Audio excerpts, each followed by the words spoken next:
Good morning, good afternoon, good evening, and good night, ladies and gentlemen, and welcome to Maconi Entertainment's production of the Full-Length Cup Challenge at Circuit of the Americas for the Outlaw 375. My name's Kirk Mills, alongside Ron Mons in the booth, and Howie Burrows will be our producer in the truck. Tonight, we have 40 of the best sim racers in the country ready to compete on this challenging road course, whether that's you're here being a part of a racing family or just tuning in for the action. I'm glad to have you with us, and we're going to have a good time tonight. Take a look at this right here. This is your track map. It looks kind of strange to me, doesn't it? It kind of looks like a sock puppet coming out of the ocean right there. What do you think about it, Ron? Tell me about this track. Well, a sock puppet coming out of the ocean is something that I never thought I would hear on a broadcast. But yeah, it does kind of look like that. If you just turn your head over a little bit, it looks like a sock puppet that's a little bit sad and has a very thin neck. But this track, you've got to have thick skin to try and tackle. We saw some of these racers tackle the racing action in the Friday Night Lights series just about 24 hours ago here on the channel. That race was an absolute barn burner, but now we've got a much different kettle of fish here with these next-gen cars, but the exact same track layout. This brand new version of this circuit. We've now got it on iRacing, and last year in the real life world, we've now got it in the sim. I gotta say, Kirk, I adore this change. It may not be the biggest change in the world, just cutting a part of the racetrack, but this has completely changed the dynamic of how this racetrack is meant to be tackled. Yeah, you're absolutely right. It really has changed things quite a bit. You saw those barriers down on the inside of this onboard shot. We're looking at practice right now. You can see what it looks like to be on board with the cars hanging on to the front end like you're strapped onto it. You can see how close it is to the ground, how wild it looks. But I can tell you right now, we had 25 cars that were going to try and make the race today that did not make the race. We have a lot of people that did not qualify, and I want to go ahead and run through a few of them just to let you know who they are. We had, just before we get into the starting lineup, Jeremy B. Brown, he didn't make it. William Owens, Kevin Zosiak, Raymond Root, Cliff Mullins, Brian Wertman, Edward Shearer Jr., Jose Medina, Wesley Napier, all did not make the race, even though they attempted times this week, which is really, really sad for them. Hopefully we'll see them next week, but that just shows how competitive it is to try and get into this one race. You get so many cars that really want to try and make it to the big finale, but just not quite in the right speed or didn't have the right tier of charter and didn't get the time that you need to be here, I guess. But I can say right now, I love how you can tell on the onboards that they are able to go off track now. Before, they didn't let us go off track. You get a 1X for that, but not anymore. Now you can use all the racetrack, and Ron, I just can't wait to see how that goes. Yeah, so these racers will have that freedom and the comfort to do pretty much whatever they want, and that's going to certainly twist the dynamic here tonight, Kirk. I enjoy it, though. I think these racers will be quite happy about that change as well. One turn, though, that will be a choke point, as we saw play out last night. It's the 6 and 7 section that will see the number 95 head through right now, the very bright pink car. There is that tire bundle on the inside. The tire bundle of doom, I think, will get its name here. We could call that a black hole. You know, I actually had, I think there's a lot of things you can call it, but I just call it a big annoyance. If you hit that thing, you're done. We saw that yesterday in the Friday Night Lights series. You hit that little tire barrier, you are donezo. All right, so let's go ahead and talk about the race here. We're going to be running 95 laps here at Circuit of the America, okay? There's 2 stages. First one ends on lap 20. Second one on lap 45. We'll go over that in a second. You can see that right here on your screen. Then you got 3 random cautions possible. It doesn't mean it's going to happen. Percentage-wise, it's actually kind of more likely to have 2 cautions. 40% chance it's going to have 2 cautions. Everything else is a little lower. So we just now got the checkered flag in practice, and we're going to go ahead and get ready for the starting lineup here just shortly for this race. Now, what I can tell you as well is that this race will be kind of all battling tire wear, fuel, track position all at once. Some will try short stints, early stops. Some might stretch their runs as long as possible. I think the ones that are going to read the race correctly will be the ones contending at the end of this race. Now, again, you can see Echo Park's front straightaway right now. It just is one of those iconic things because you got to go uphill to the turn 1, which is such a hard turn heading down the hill. And, yeah, you can see that here.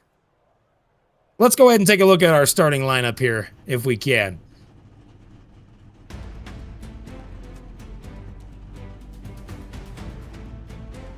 Yes, we will take a look at our starters in just a couple of moments' time, bracing for what's going to be a challenging race for these competitors. The first road course of this 2026 campaign here, Kirk, and we got a very competitive field, very close times, and drivers looking to leave their mark on their season after what could have been a disappointing run for some in the first two plate races of the campaign at Daytona and Talladega. Let's take a look at your starting grid. Starting rear gunner of the field will be Jonathan Delaney, a reigning FLCC 600 winner. He will be in 40th next to Dustin Hall in the number 1 car, starting in 39th. 38th will be Brandon Hastings in the number 81 machine. Jason S. Taylor will be alongside in 37th place. Right in front of them, it's Timothy Harper in P36 next to Stephen Williams, the Aussie, in the number 98 car, starting in 35th. P34 at the start of this race will be Chad Sanner in the number 24 machine. He'll be alongside your 33rd place starter of Cody B. Johnson. It's Tanner Marty starting in 32nd, and then running at your back 10 will be Alex Coffey in the 54 car. Starting 30th tonight will be Joseph Galata in the 99 car. To the outside will be Paul Gallimore in 29th again. Then starting in 28th will be Jared Winshun, and to their inside will be Michael Tucker in the starting 27th. 26th will be Alan Duggar in the 10 car, and to their inside will be Ryan Von Hinchel in the 34 car. Starting in 24th will be Evan Mesnard in the 73. And it looks like that we're going to have the rest of the starters come across your... Oh, never mind. Yeah, we got it. There we go. We just had the race control add a lap, so we're going to be able to get through this. Evan Mesnard will start 24th in the 73 car. The 23rd starter will be Bobby Anderson in the 5 car. 22nd will be Thomas Kulmacheski starting in the 88 car. Then the 21st starter will be Tyler Hunter driving the 48. Starting in 20th will be Casey Graves driving the 01. And to their inside, Nicholas Isaacs driving the 2, starting 19th. Hunter Trull in the number 71 car will start this race in P18. Next to him will be Corey Moore in the number 17 car. The number 42 car, will start this race in 17th. Nicholas Froman will start in P16. Next to him will be Charles Wimbley. Devin Medeiros will start in 14th in the number 20 machine. He'll be alongside Adam Benefiel in the number 83 car in lucky spot P13. Matthew David Wood will start this race in 12th, with Cameron Stone, the last of the drivers outside the top 10 for the start of this race. And now it's time for your starting top 10 starters for the Outlaw 375 here in the Full-Length Cup Challenge at Circuit of the Americas. Starting in 10th, it will be the driver, the number 64, Dylan Kritz. Starting in 9th will be the number 4 driver, Matt DiCiani. Starting in 8th will be the new driver from South Korea. He's going to be really fastest in practice. Driver the number 67, Yusa Lim. Starting in 8th. Starting in 7th will be the driver the number 22, Alex Murray. And then starting in 6th tonight will be driver the number 15 car, Robert Miller. Starting in 5th will be driver the number 12, Nolan Hodgson. Starting in 4th, driver of the number 19 will be Ralph Hutchinson. Starting in 3rd, fastest guy on road courses, driver of the number 41, it's Andrew Dyson. Starting in 2nd will be the driver of the number 97, Lucas Hoytsma. And then finally, starting on the pole for the Outlaw 375, driver of the number 26, it is Paul Hill. And that will round out our starters as the drivers now make their way through this technical part of the racetrack, or the top part of the sock, I guess, trying to head back down. Man, I got to ask you before we get going, any last thoughts before we get on a racetrack? Well, before we grab this green flag, we got to consider that looming possibility of chaos breaking out, especially at the start. You think about turn number 1 and the bottleneck heading through there. We saw at the start of the Friday Night Lights race just last night here on the channel how tricky it is to head your way off through that part of the lap side by side. They actually call that turn Big Red, but it is scary. Drivers are going to be seeing the red mist, and it is a big way to wreck your day before it really gets gets up and rolling. Lap 1 going to be the main sense of caution for these competitors. Just side their way through the running order, get through lap 1 clean. If you can do that, the rest will not be easy, but it'll certainly be less of an uphill battle than just getting through that first lap. All right, well, coming through the last couple corners, it is about to get things underway here from Circuit of America. We had the pace car dive into the pit road, reach down, pull them belts tight one more time. Here we go through that restart zone. Boogity, boogity, boogity. Let's go turn right, boys.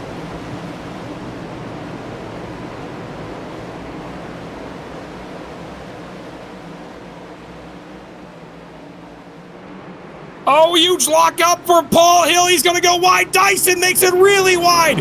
Way off track, trying to hang on to it now, heading through turn 2. 41's right below that rumble strip by Hoytsma's on the top side. He's going to get clear.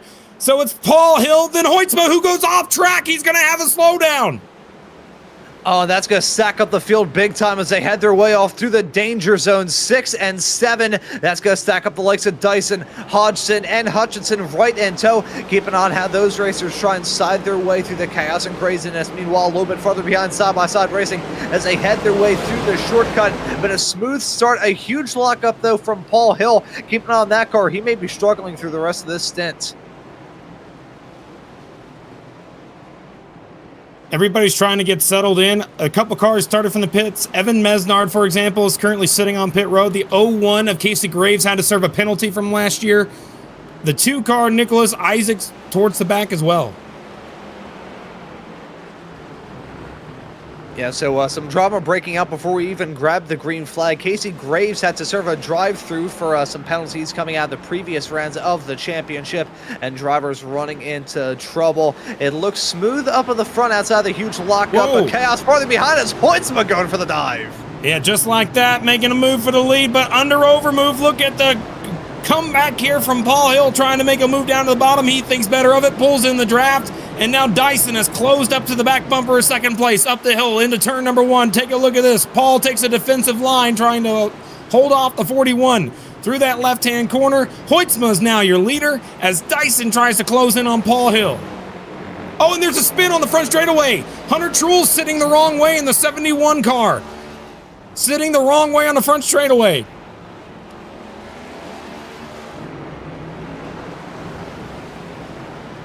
Oh, and that is far from the first incident that we have had in this race. Drivers dealing with the challenge and tackling this Circuit of the Americas configuration as best as they can. Hoytsma is able to tackle Paul Hill for the race lead, but he hasn't really driven away. Half a second margin as Paul Hill, a little bit slow, off through turn number 9, but keep an eye on Andrew Dyson and on Hodgson now looking to stick their nose into this fight as well. Small break in the action between themselves and Ralph Hutchinson, but still going to be intense to see who's going to jump into those podium spots and maybe give Hoytsma a bit of a run for his money. Yeah, I think that one thing you got to pay attention to is how well these cars are going to wear over time. We're going to try and keep in track of that right now. Keep in mind, lap times we're seeing out of these leaders up front are in the realm of right around, let me make sure I get this right, 139.5, but we're going to get a good lap time here when they cross the stripe this time. So here they go across the stripe. I'll let you know what their laps are. Keep in mind of this, we're going to check back in here in about 20 laps to see how well the fall off actually is right at the end of the stage. They ran a 135.3 for the leader. That was Lucas Hoytsma's lap. So 135s. Think about that when we go back to it here in about 5 and then 10 laps and then 20 laps. Let's take a look and see what happened to Paul Hill right at the initial start of the race. He goes into turn number 1, locks up the left front. That's going to send Dyson out wide, and the 97 took great advantage of that and ended up trying to get on by the 41 on the outside, which it does work for him. So he moves up to second, and now it has the lead. But that's what happened on lap 1.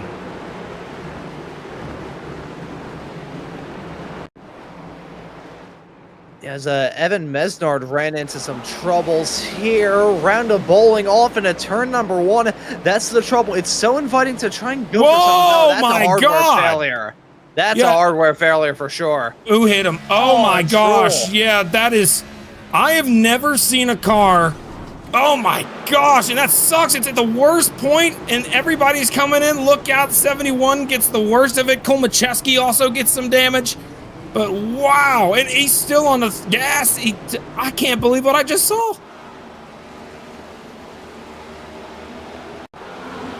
Yeah, and so Hunter Trull dropping it about a lap later, and there you can see him impacting the barrier. Car already running into some trouble. Huge damage for sure. Clipped the grass on the outside there, and that certainly helped him losing control. It was already probably going to happen with how that car was driving around, probably handling with the same characteristics as a trash bag full of mango paste sliding down a flight of stairs. But that's just going to make it even worse. Clip of the grass you're done for, especially on throttle. Sorry, 67 car. For 67 car, he just spun in front of 4 other cars, collected this 15 car of Miller. He got bumped out of the way. He was fast. He was making his way towards the front in the top 10, but he got rear-ended by someone and spun out by the 22 of Alex Murray at the top of the hill. Watch this 22 car. He just dumped him. He just dumped him. Yeah, welcome newcomer Junson Lim in the number 67 car. Nothing that he could have done there, frankly, in that moment off through turn number 1. Just the boot scoon boogie attempted there ends in disaster. He's going to get spun around, contact made as we take a look at more drama. This is Dustin Hall. He's close down 36th, and the reason why he's down there is a huge lockup down into turn number 10. Locked up the front, locked up the rear as well. We're getting some more gravel out on there as well. Yeah, taking a look at live right now. We'll come back to that Junson's Lim situation in the 67 car, because there is a whole story there that is not being told. Those 2 cars, I think that was a retaliation hit by the 22 on purpose. I mean, looking at what happened before, we'll look at it in a minute, but let's focus here on the lead. Take a look at this. Hoytsma still has the lead, but Paul Hill is gaining on him. That gap has been closing. The 41 has been closing in on them. It's just going to be a 3-car battle. Look at the 41 diving in there so deep. I thought he was going to hit the 26 car.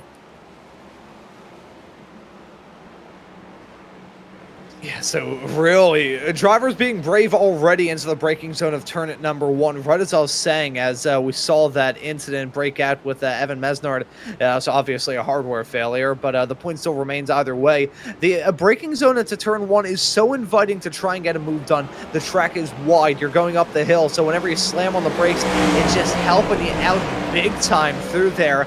And then it just hit that plateau, and it feels like your handling hits a wall. As here comes Paul Hill fighting back to Hoytsma. He's going to try and jump into that spot. Hoytsma runs wide, but he'll fight back into 10. Yeah, just like that, 4-car battle for the lead here at Circuit of the Americas. This ain't over by any means. Up front, again, got Hoytsma, Hill, Dyson, and now look at Nolan Hodgson in the 12 car.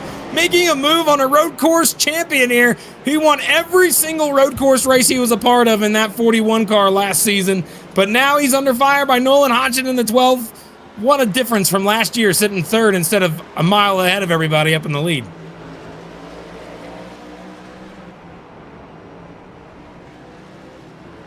So the battling has been intense in the opening few laps of this race, now pushing to the start of lap 6 with Hoytsma still up at the front. Paul Hill, I was thinking that Hill was maybe going to drop down and Hoytsma was going to drive off into the sunset, but that has not been the case one bit. These top 4 have been pretty evenly matched, I think is the best way to sum it up, as we still have some battles going a little bit farther down in the back of the field. I say in the back. This is still inside the top 10. It's Matt DiCiani and Robert Miller. This is squabble for P8 at the moment. Can see a little bit of damage on the front end of both of those cars, mainly on the 15 of Miller. You can see that front right scraped up a little bit as he headed his way through the braking zone of turn number 1. Yeah, this was from the contact that he had with Jensen Su, actually, when he got spun around. Here's Jedi Taylor. Let's see what happened to him.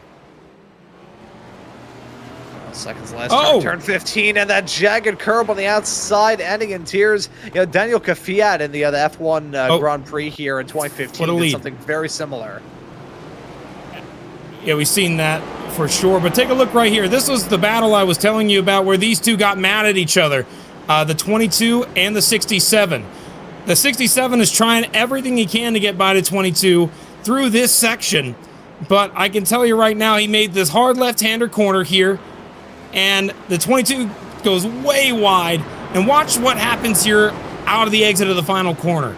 So you're going to see if we can get a straight shot. 22 actually shoves the 67 way to the inside. He's shoving him way all the way down to the inside wall.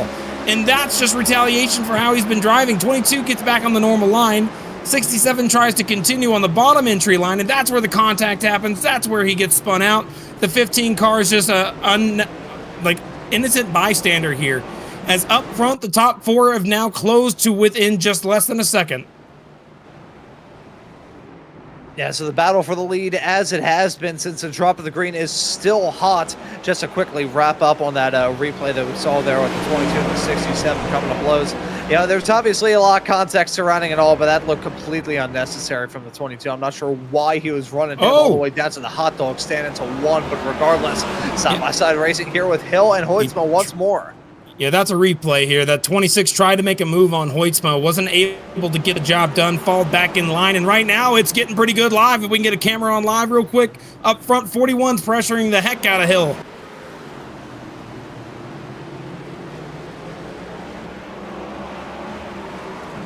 Is he going to do it here? He goes wide. He's setting it up for this corner. Not quite this time.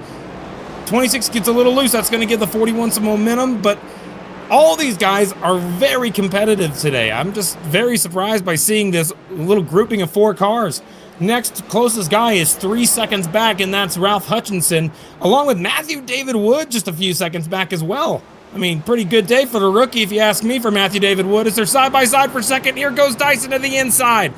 He dives it in deep, and he's going to be able to make the pass. He's going to shove the 26 out and about. Now they're going to be 3 wide for second down the front straightaway. Here comes Nolan Hodgson to the big inside move. Oh, and one of these racers is going to have to back out of it, but I don't think any of them will. Close quarter stuff. Dyson very lucky to keep it within the bounds of the track, although he could run a little bit wide if he wanted to. They finally single file out with Dyson up into second. Paul Hill, you're at 1 point race leader, now running in third. Hodgson dropping back, and in all that squabbling, Lucas Hoytsma has been able to pull a 1.5 second margin in front of them. Yeah, now Dyson's got, oh, contact, there goes the 12. The 26 got spun by the 12 car. Paul Hill goes around off the front bumper of Nolan Hodgson. That just creates a bigger gap from third on back. Let's take a look at that. It looks like he tried to make a move to the inside. The 12 car Nolan Hodgson just went in a little too deep. Into the tire barrier for Paul Hill, but not enough damage, I think, to where he's going to be in trouble. I think he's going to be able to maintain and possibly come back from that. What do you think, Ron? Yeah, certainly a small bit of rear-end contact, so the damage is nowhere near as bad as the sheer time loss for a moment like that. Hodgson may also have to worry about having that 26 not be very, very happy with them. Of course, looked like just a plain old mistake heading off into the turn. As much as there's a lot of talk about these next gens and how good they are on road courses compared to their Gen 6 counterparts, they still kind of drive like a Formula 1 car from the 1950s. They don't drive like the most sophisticated racing machines in the world. The brakes still very tricky to try and manage, and very easy to lock them up with the massive pads and rotors on them. So just unfortunate to see that coming together into 6 and 7, but sort of a motif of that very sharp turn coming out of a winding series of bends that make the weight transfer under braking absolutely hellish. Now, because of all that racing up front, we've gotten a separated field up front. We had 4 cars running all together here just for a short period of time. And now, after all that is said and done, the closest battle we have on track, you're looking at it's the battle for 4th. Ralph Hutchinson and Matthew David Wood. Got to tell you, that 16 car has been impressive. A rookie, new to the series, and he has been nothing but top-tier competitive in that 16 car, doing that 16 car justice. But the 26 of Paul Hill, diving it in, he's trying to recover from his spin. We know he's faster than these guys, at least in the early stages of the race. But, he's doing really well for a rookie. That 16 car, getting 5th, right now hanging in the top 10. He's the highest-running rookie out of anybody so far this season. And I think it's really cool to see. Hope he continues. Yeah, so cool to see some new blood in this series coming in and starting to impress. But as we see drivers continue on their assault of this racetrack here in the opening stage, I want to talk a little bit about the lap times that we're seeing from your top two, because the gap has closed up somewhat between Lucas Hoitzma and Andrew Dyson in first and second. Looking at the times, it's pretty obvious that the tire fall off has begun. Looking at Dyson's last lap, it was a 136.3. Looking at Hoitzma, it was a 136.6. That's pretty far away from their quickest laps of the race. Dyson's quick time came on lap 3 when he was able to set a 135.8. Meanwhile, Lucas Hoitzma was able to set a 135.3 on his second lap of the race. So we've already fallen off to the tune of over a second since just a handful of laps ago. So this is going to be something that we have to keep tabs on throughout the night. The tire fall-off seems to be a little bit stronger here in the Cup cars compared to what it was in the O'Reilly's equipment just 24 hours ago. Absolutely right. I'm glad you brought that up. We were talking about it earlier. We're going to keep in track of this because now with this random caution plan, if you want to, you could risk it. You could possibly come down pit road early, even though, see, Matthew David Wood just got passed by Paul Hill there on your screen. Paul's going to move up here to fifth now, trying to recover from his spin. But right here, you could also see DeCiani battling with the 22 of Alex Murray. These guys are kind of nose to tail, but DeCiani's a pretty calm guy. I think he's going to try and do it right. You still see the damage from the front end of the 22 after he spun the Jensen car. Junsa car, I should say. But what I could let you know about is that with that strategy in mind, drivers like Robert Miller, like DeCiani, like Murray, if they want to, they could come down pit road early at some point at the beginning of the second stage after a few laps and have way fresher tires. And if the caution falls just right, they will jump over everybody in front of them and pass them all. You see Galata right here going way off track, trying to battle with Robert. Who is that right there? I think, is that let's see, Junsen Lim? There's Lim. Junsen Lim now sitting there in 16th trying to pass Galata there. Crazy move for that 99 car. What strategy would you pull, by the way, Ron? Like, if you were out here, would you try to come down early, try to pull a fast one on the leaders? What would you do? Yeah, you're a road course ringer. Ooh, that is tough. I gotta say, and this is honest, if it were me, I would still be having my eyes on the prize and thinking about how the checker goes. All depends on how my race car is feeling. You know, as much as we talk about how this track is, we have to talk about the conditions as well. Looking pretty all right in terms of the track temperatures. Bit on the hot end, 91 Fahrenheit currently. Works out to be about 79 degrees Fahrenheit for the ambient temperature. So definitely on the toastier end. If you can manage your tires well, you can run it through to the very end. But if you start leading on them a little bit too much, which is very, very easy to do around this track. I mean, it's only 2.6 miles with 17 turns baked into this layout. Really tough to keep the tires underneath you for an entire stint. So if you can do that, you could be golden and try and focus on the end. But if not, you may need to pull off a little bit of chicanery to try and get there to the end. If it were me, though, I would be keeping my eyes focused on the prize. Just try and run with the flow of things here in these races. Sorry, the 15 of Robert Miller almost spun it off the final corner there, trying to get by the 22, and now they're side by side for position. I'm sorry to interrupt you there, Ron. Back to what you were saying. No worries. Yeah, no worries there. It's unfortunate to see that sideways snap hang out of the turn as he's still involved in the fight with Nicholas Roman in that stunner pink car. Love to see some pink chrome out there on the racetrack. See, I like it. I'm sure Howie in the production truck, Howie's graphics card, is about to vomit. So that'll be festive if that happens. We may be going out. See, I've had a graphics card blow up on me in the production truck already. I had to produce a whole ARCA race at 30 FPS. It was rough. It was rough. I can tell you that with confidence.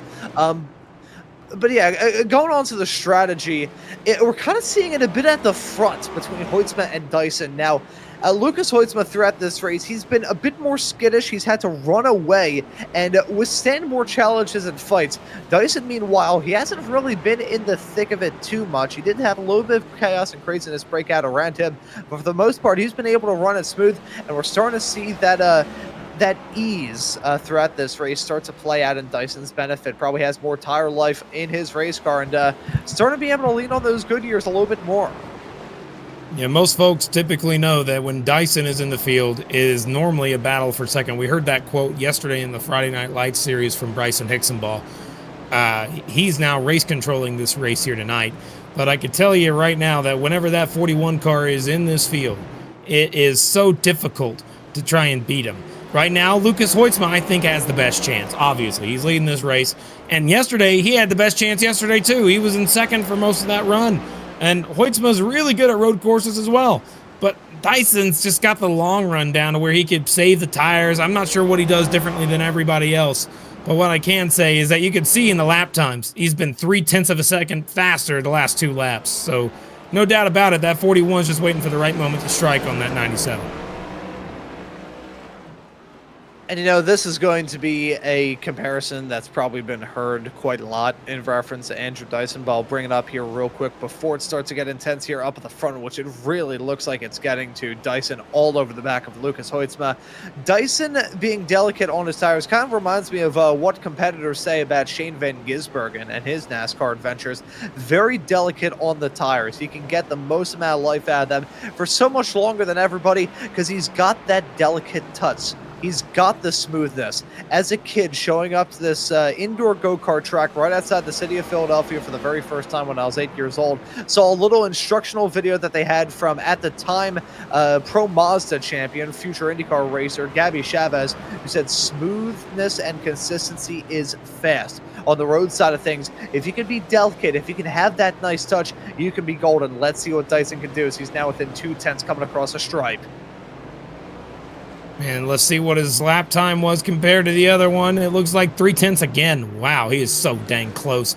41 in the 97. I think this battle will be a good one to watch. 41 looking a little lower going into the right-hander here. I don't know. 41's finding the right moment to strike is so interesting. It's an art form. Now, we know that 41's slightly quicker, but it's passing someone is a lot more difficult than catching them. Yeah, catching up is one thing, overtaking is entirely different. And here around this track, considering you've got turn after turn after turn after turn, there's no real heavy braking zones. Well, not a lot of heavy braking zones, I should say, where you can just absolutely send it. You do have turn number 10 that we saw Andrew Dyson get some moves done yesterday. These two were battling it out for the top spot in the Friday Night Lights race. So, Dyson almost lost it. Dyson with the snap. Holy cow. Yeah, driving smooth and steady. I don't think so. Not today. 41 let that car's tire slip out, and now because of that, that tire's a little overheated. So he's going to have to back it down and so that way he doesn't melt the tire off. It might be a while before we see him catch Hoytsma again. Or it might be sooner. Who knows?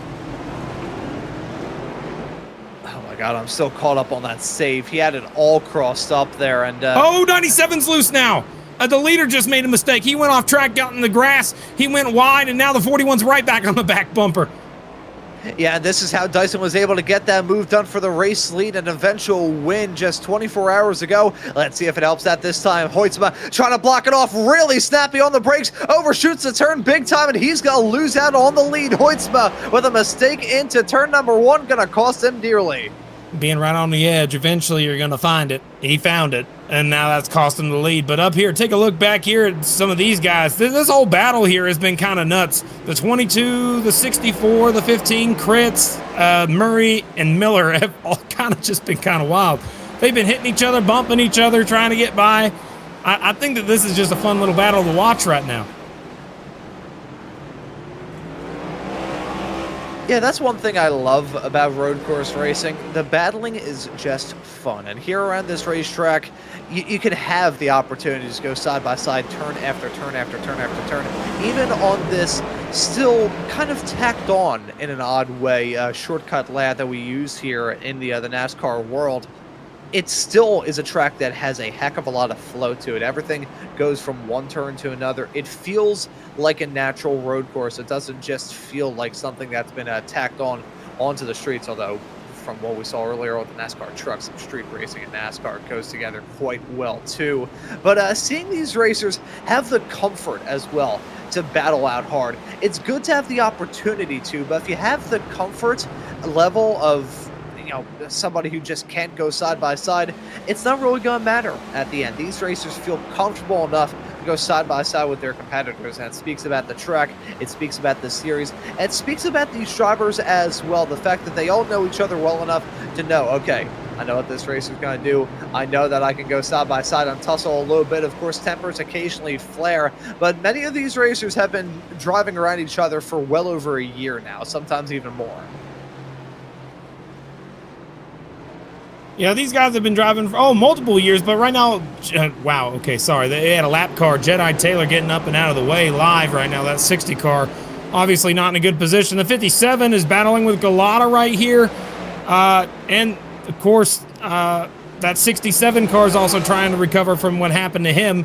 And I think you want to watch that 67 if he gets close to that 22. It's going to be interesting.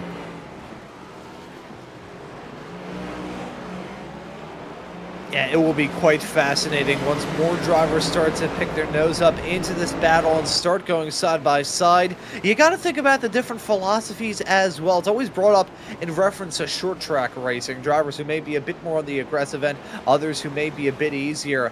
Once you have more drivers to try and battle, you got to consider what their perspective is, what their mindset may be in this two-car battle for the final spot on the podium right now between Hodgson and Paul Hill. A little bit of history playing into it there. I'm sure Paul Hill not completely seeing red in reference to Hodgson, although he may be seeing it. Let's just find out. As you can see him get a big run out of turn number 15 through into the final corner.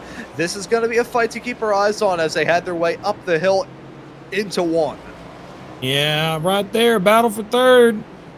Ralph Hutchinson, one of the guys that I really think is just really aggressive there, diving into the inside of the 12. But sorry, Paul Hill, let me correct myself there. Paul Hill sitting there in fourth, battle for third. Nolan Hodgson there up front there. I just got to say, man, right now, they're probably a little tired, knowing that the stage is coming to an end is going to be bringing them a little bit more solace. You only got to get a lap 20. But, oh, man. Just some of these moves are being made back here right around 10th, trying to get the last stage point. I mean, that's what this battle's all for. Kritz just lost that point, and Benefield moves up to 10th, giving him that spot. And Benefield's probably going to try and drive away from all that.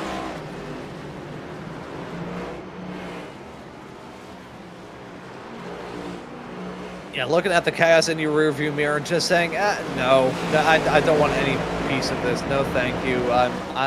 Double and give it to the next person. Benefield has a huge train of cars behind him. You look at the 64, the 3, the 99, the 67, Cameron Stone, the 57. Never-ending line of traffic. And Alex Murray in the number 22 car is not immune from this fight as well. With the 22 and the 67 still around each other, though, Kirk.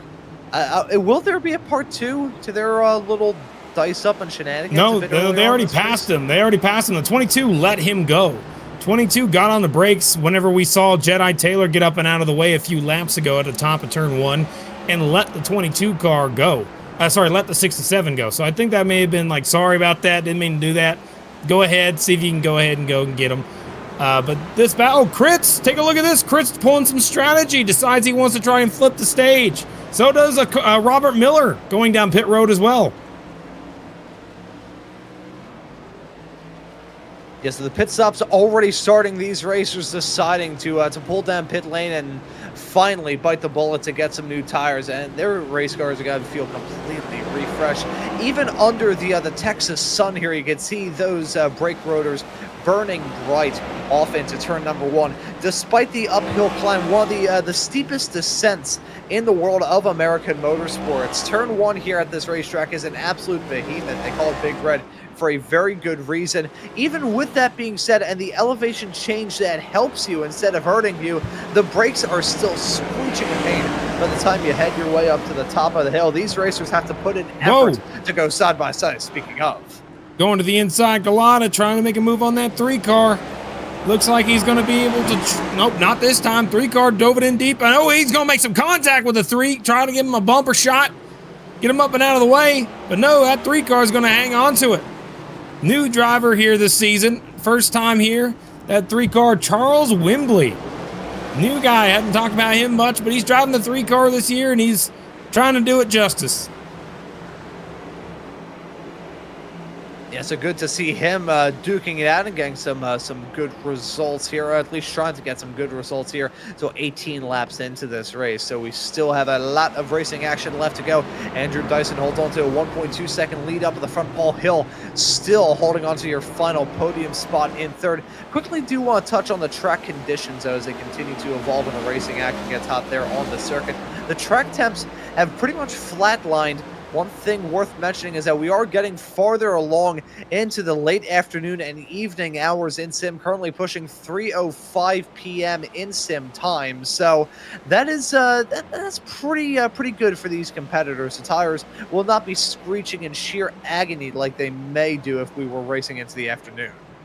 Here's hoping that one day we come to COTA with 120-degree track temp. Me hoping for that, but I can't tell you right now.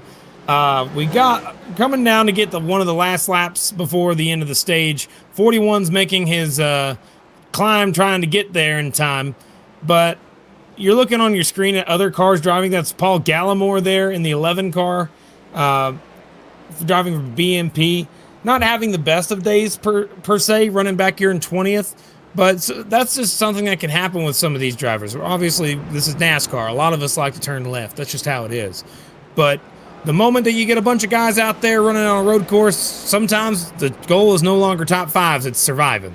As we right now have the 41 car of Andrew Dyson coming across the line to get one lap to go in stage number 1.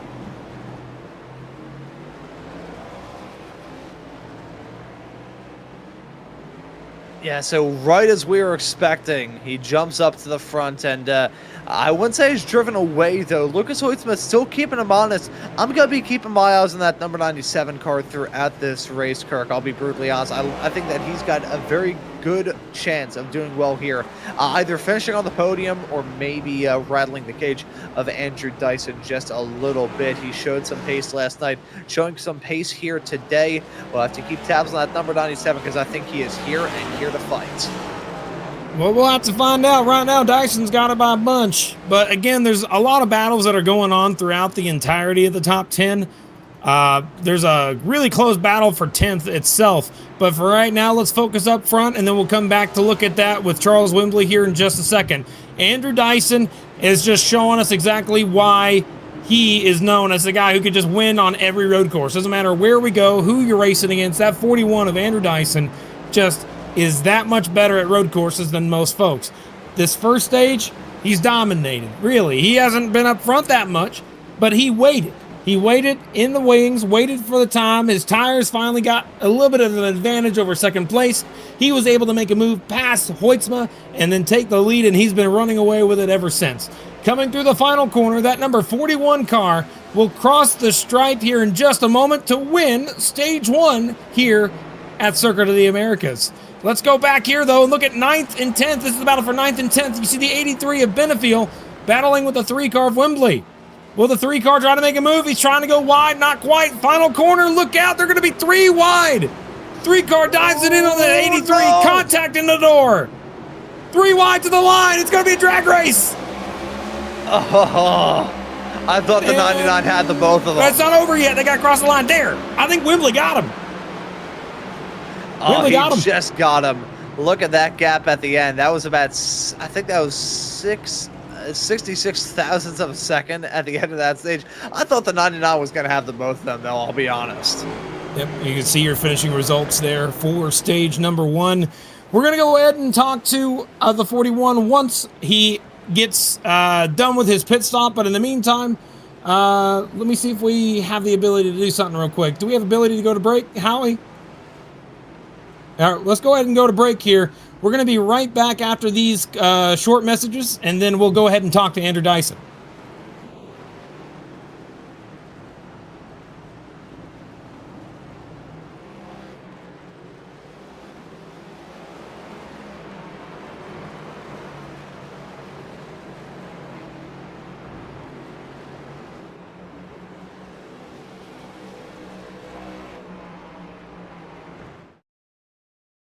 When you want to be the best, you can't settle for the rest. For anything on iRacing, there's just one name you need, Maconi. With the launch of Maconi Entertainment and Maconi Competizone alongside Maconi Setup Shop, we now provide the best of the best in setups, paint schemes, coaching, broadcasting, and event organization. With cars across all 4 license classes, we have what you need to hit the track with confidence. Grab a subscription and save money while going fast at MaconiSetupShop.com/subscriptions. And remember, at Maconi Setup Shop, there are setups, but your victories.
Welcome back to Circuit of the Americas, as we now have the leaders coming down pit road now to get their service done and underway. Remember, some cars came down early, so they will inherit the lead, but up front, Dyson, Hoytsma, Hill, and Hodgson lead them down.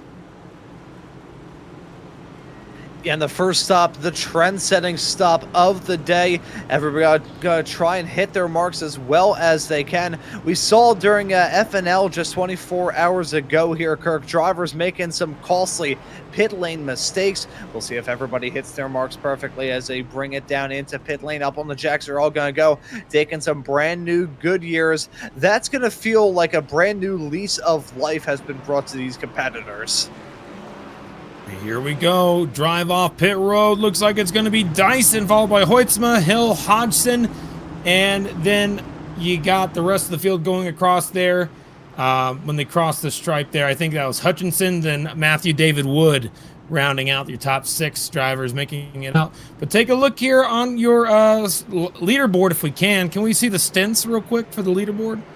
Right there. You'll see how many cars stayed out. We got Dylan Kritz, Jonathan Delaney, Alex Coffey, and Robert Miller all stayed out after flipping the stage, and now they will inherit the top 4 positions. We know that they're quick. Now, whether or not they're going to stay up front the entire time on old tires is going to be questionable. We saw on the last run, after 5 laps for Dyson, for example, he fell off all the way to the 36s, 36.9, 36.4s, in that range, from 35.8s. So you might be like a half a second off if you stayed out. And I think that that might be a downfall right now. I don't know how it's going to end up, but I can tell you right now that the odds of you staying up front are going to be very slim if these guys continue. Yeah, even though the tire advantage has seemed to be a bit more strong here in these Cup cars compared to their O'Reilly counterparts yesterday here on Maconi, I still think the tire advantage is strong enough whereby these racers are going to be mincemeat on this restart. It's still interesting to see them pull off the strategy, and of course Dylan Kritz going to get some added points for leading a lap if he does stay out once more here and doesn't come down pit lane at the end of this current lap. So just trying to get us anything that you can for drivers to kind of write off the road courses. Doubly so as well with this chase format. I think the change going from the playoffs to the chase has kind of taken away the strength of these road course races. It makes them a little bit less potent for some, but more important for just getting a little bit of extra points for others. Well, remember what we were talking about. We were going to go ahead and bring the 41 of Dyson up here to talk to us. I think now's probably a good time to be able to do that. Let me see if I can't find him down here in our chat somewhere. There he is, team. We're going to try and bring him up here. Just give me 1 second here. Andrew Dyson, Kirk Mills in the booth. Got a copy? Copy. It's like we talked yesterday or something, man. Yeah, How you feels like doing? it. Oh, good, man. Going Going another good. stage, man. Yep. Thanks. It was a good one. Good little battle there. Short and simple to the point. You having fun racing Hoytsma? What do you think about the race today versus yesterday? Oh, a bit of deja vu, wasn't it? But funnily enough, during that first stage, I was having flashbacks to last year because at the first stage last year, I was behind Alex the whole way, and Alex he was unbreakable. He didn't really make a mistake. Alex Murray, that is.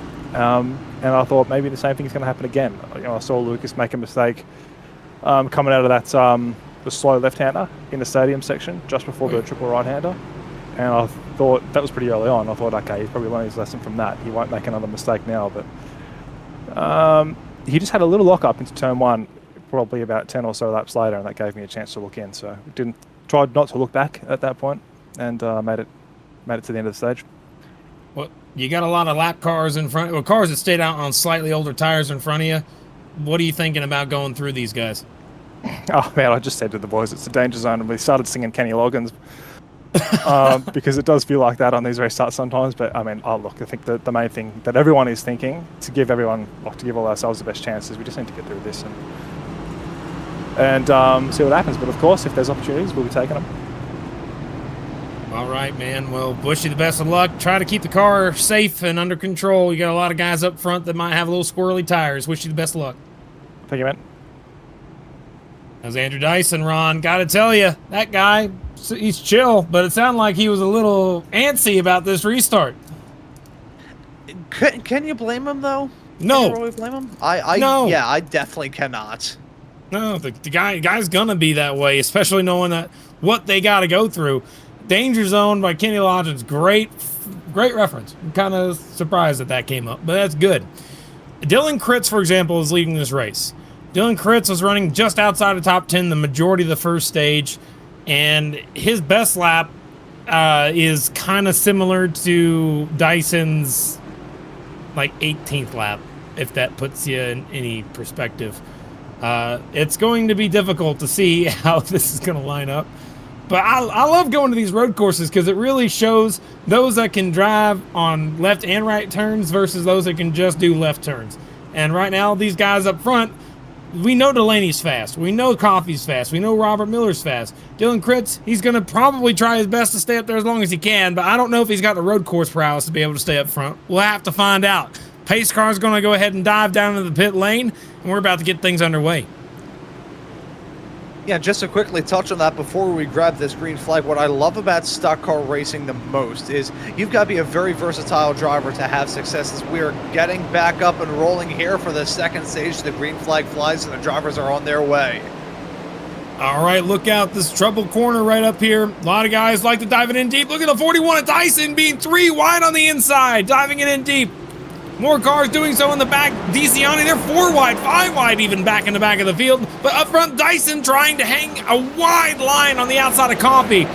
He goes way off track in that corner, and he's going to hang on to third place, it looks like, out of the start of this thing. Oh, it's still side by side heading off to the S's. That is a dangerous game. These drivers not even playing with fire. They're playing with nuclear weapons at the current moment. Up at the front, they are splitting up a little bit. Dylan Kritz and Jonathan Delaney looking to drive away, run away from Andrew Dyson. That's the top tip of this broadcast here on Maconi Entertainment tonight. If you want to beat Andrew Dyson on a road course, run.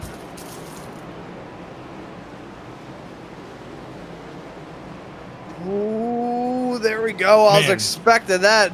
Matthew David Wood going for a move. Yeah, I really like that 16 car. He's one of my favorites all season. I'm going to watch this rookie. We're going to see how he does. But right now, trying to battle with Paul Hill. This is for the 7th place spot. And he's going to keep fighting him. Look at that. He dove it in deep. He didn't give it up. Door slamming him even through that corner.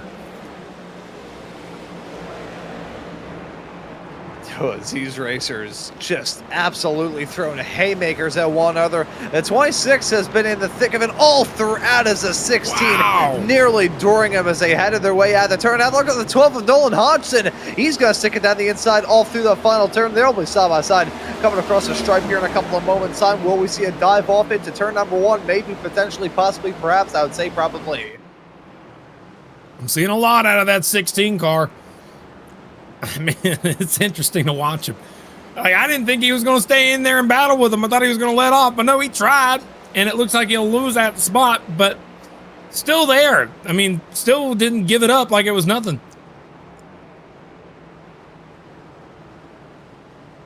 Take a look right there. You got this one car of the 67. Junsa Lim is also a rookie. He's not someone who races in this series very often, but he's running for EPI tonight, and he seems to be quick, trying to make a move on Nolan Hodgson now to the inside. Lucas Hoytsman now trying to get some moves on a little bit farther up the road. That's himself and Alex Coffey duking it out for P4 at the moment. Hoytsman trying to get back into the midst of it with Dyson, who's really made a claim up in the front, but Hoytsman with a huge sideways snap handoff through turn number 12. Once again, similar to what we saw before him in the fight with himself and Dyson in the opening stage. The rear end snapping around, the front end responding, and kind of the two ends of the car kind of chasing each other's tails off the road. Yeah, he just got loose going through that corner, and he lost 3 spots doing that. He's going to have to try and get all those spots back. Oh, he got turned live right there. He got spun by Nolan Hodgson facing the wrong way. Oh, and pulls off the J-turn in the pit entry, but that's going to cost him a boatload of time. Ever since he had that sideways snap, he was going to get chewed up and spat at in that battle in some way. Thought the 54 was going to be at the epicenter of the craziness. He's still side by side with Robert Miller hanging up into turn number 1, and contact going on there. That's going to boot the 15 of Miller around as a side-by-side battling, getting close for the front. That's Kritz and Delaney close. There's the 15, had the boot scoot boogie, leaving a signature on the outside of 1. Yeah, there's a lot of crashing happening all over the dang racetrack up front, and it's just affecting so many cars, so many drivers. But guess who's leading this thing? Dylan Kritz still has the lead. This is absolutely phenomenal for the front runner. I did not expect that to last very long, but he's hanging on to it right now, battling with Delaney for the lead.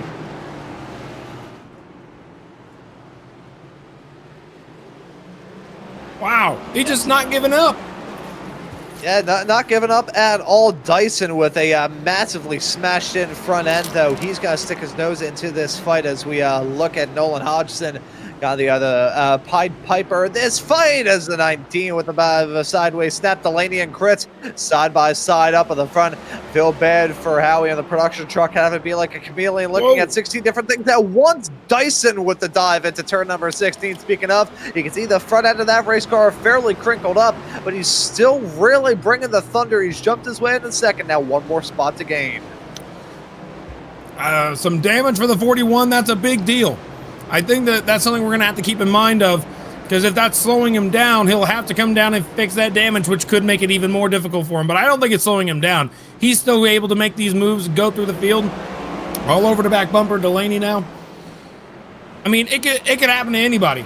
But I'm going to have to take a look back and see what happened to that 41 car. I'm going to see if we can't do some investigation here and find out where that damage came from. Yeah, so we'll take a look at some of that stuff in a couple of moments' time. For now, though, we're keeping our eyes focused on this. This is just a lead battle watch, even though Dyson, I keep looking at the front end of that car, and I'm like, man, that thing looks absolutely like torn up all 6 ways from Sunday. It looks like he slammed headfirst into a telephone pole. Just right there in that corner that they just entered and just exited. That 41 car dove it in a little too deep, and the 6 car was on the brakes way too much back on lap 26, and that is where that contact was made. So it's not bad damage. Oh, there goes Benefiel around.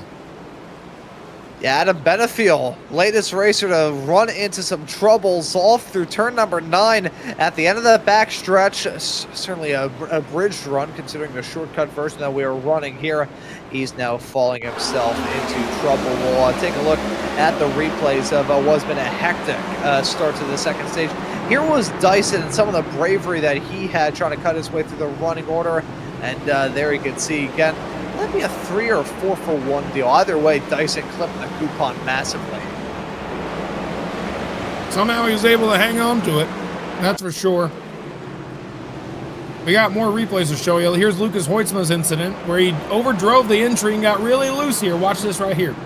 Slides loose, overcorrects, goes wide, and 3 cars go right on by him. As that's going on, the battling is starting to get a little bit close at the front of the field. Delaney and Dyson basically nose to tail as they head their way off through the S's. We haven't seen Dyson go for a move yet, but this is just about as close as he has ever been. We got worried about Dylan Kritz, Paul Hill, and Matthew David Wood looking to get involved in this fight as well, as we see the moments with Lucas Hoytsma sideways out of the turn. Disaster breaking out there. We're going to keep our eyes focused on all this. A lot of stuff to manage at the present moment here. It has been a hectic race thus far. Certainly a hectic start to this second stage. Still looking at the battling that was going on between your top 2. They have been split up. Delaney still your race leader, dropping down a decent amount as here at 1 point. Leader of Dylan Kritz. Still able to hold on to a good spot at the moment, but certainly things have changed in that case. All right, here's what happened to Benefiel on your screen. You can see that right now. He goes wide, gets on the bumpers, and those things just go around when you hit the bumps at the wrong time with the wrong throttle input. And that's what happened to them, and I think that that's going to go through all of our replays. As we are now back live, you can see this is your top 5 right now on your screen. You see Delaney up there, you see Dyson, then you see Paul Hill, Matthew David Wood, and Dylan Kritz is your top 5 as Alex Coffey is doing burnouts in one of the corners. Yeah, Coffey, who we saw run into some trouble with Lucas Hoytsma, and Hoytsma started to drop back. He's now fallen into trouble in the exact same turn, side by side, with himself on the 34, and he wasn't even turned as they got close to the apex. That was on entry into the turn. Looks fine, looks fine, looks fine. No big deal here. No big problem here.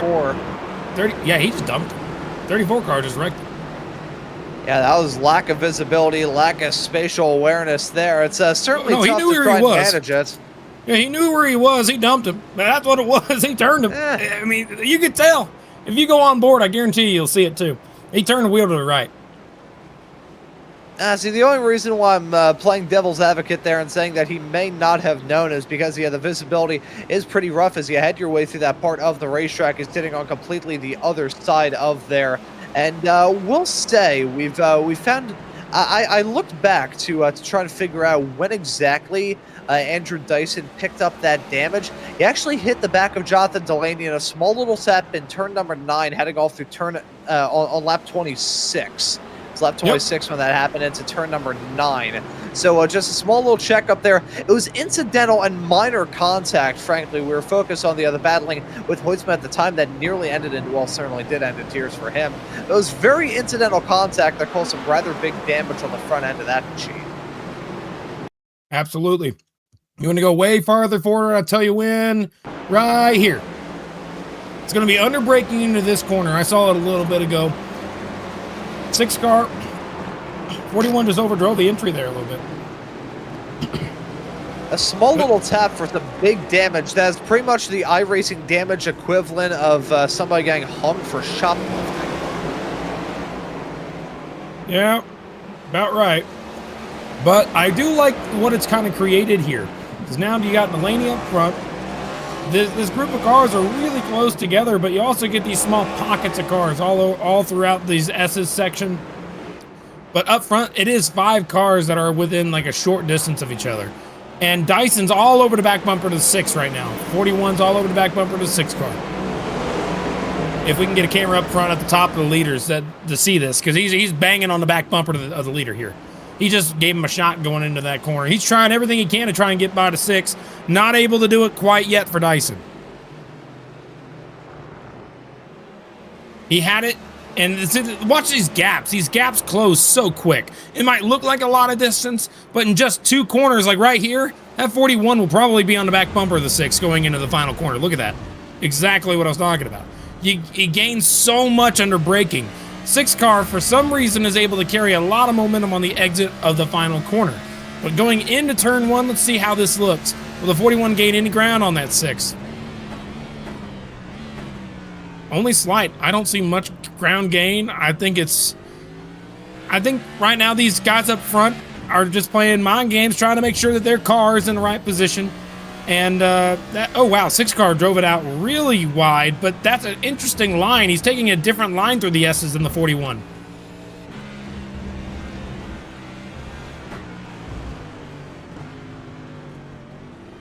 Yeah, so fascinating to see the different lines and the different ways that these 2 drivers are tackling this race currently.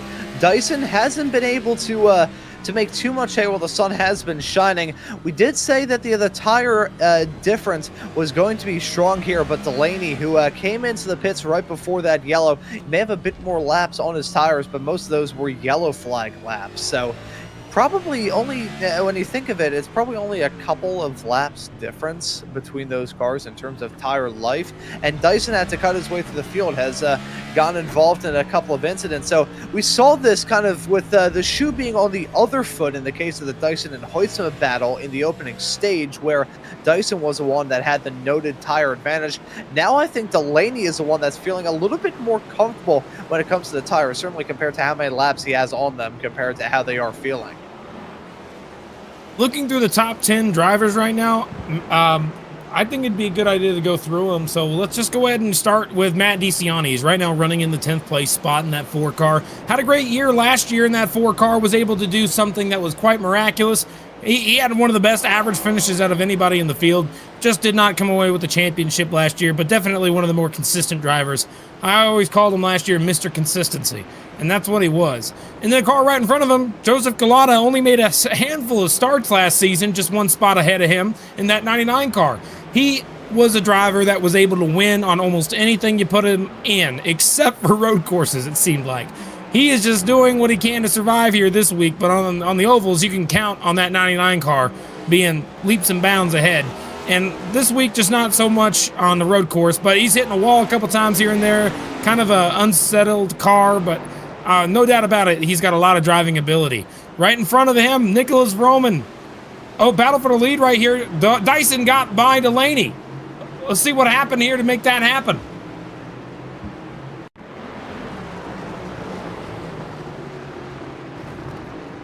Oh, he hit the... Did he? No, he didn't hit the barrier. That looks fine. Yeah, no. Where did this contact happen? How did he make the mistake? Looks fine. Looks normal. I don't see anything out of the ordinary. Under braking, a little wobble, Oh, he overdrove it big time. Holy cow. Went super wide, and that's what gave the 41 the position. A mistake out of Delaney is the only reason Dyson was able to get through. It's a dangerous game those drivers play, slamming on the brakes heading off into turn number 9. So I feel like it's only a matter of time before you see a mistake like that. Unfortunately for Delaney, it was a costly one. I gotta say, talking about that barrier a few turns before that, he should be counting his lucky stars the fact he didn't hit that, because that looks very flirtatious. More than just a close call, it may have been a slight scrape. It looked very similar to what we saw in the first stage, where we had Hoytsma overdrive turn 1. It was very similar. Here's the battle for second now. Paul Hill over to the back bumper to Delaney. Going through the S's section now into the hard left-hander. Will he make a dive here? Not quite yet. But I do want to mention as well, these guys up front, they're just trying to maintain for these stage points. They really want them. lap 45 is what we're looking for. So we're coming to get maybe like 10 laps, maybe 11 laps to go in the stage. And they're door banging. Look at that. Paul Hill gives them a door shot.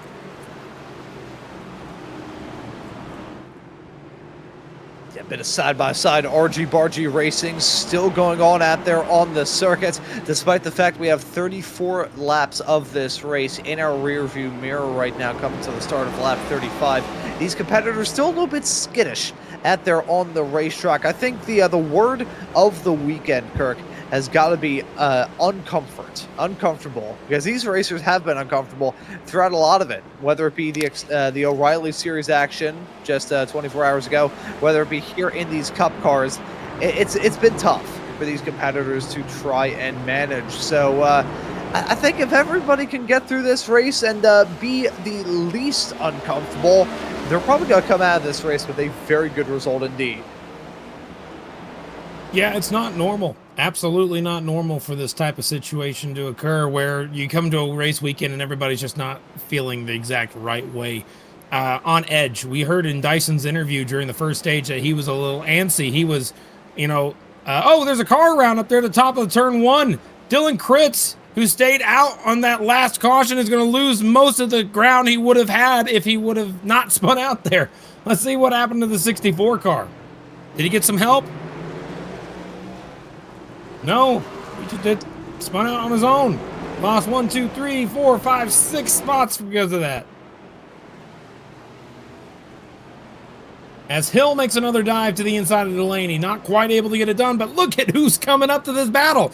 Matthew David Wood in the 16 all over the back bumper of Paul Hill now. He's going to try and make a look down to the inside, maybe the outside. Not 16. He ain't just here driving around this week. He's going to be a real contender here for a good top 5 finish.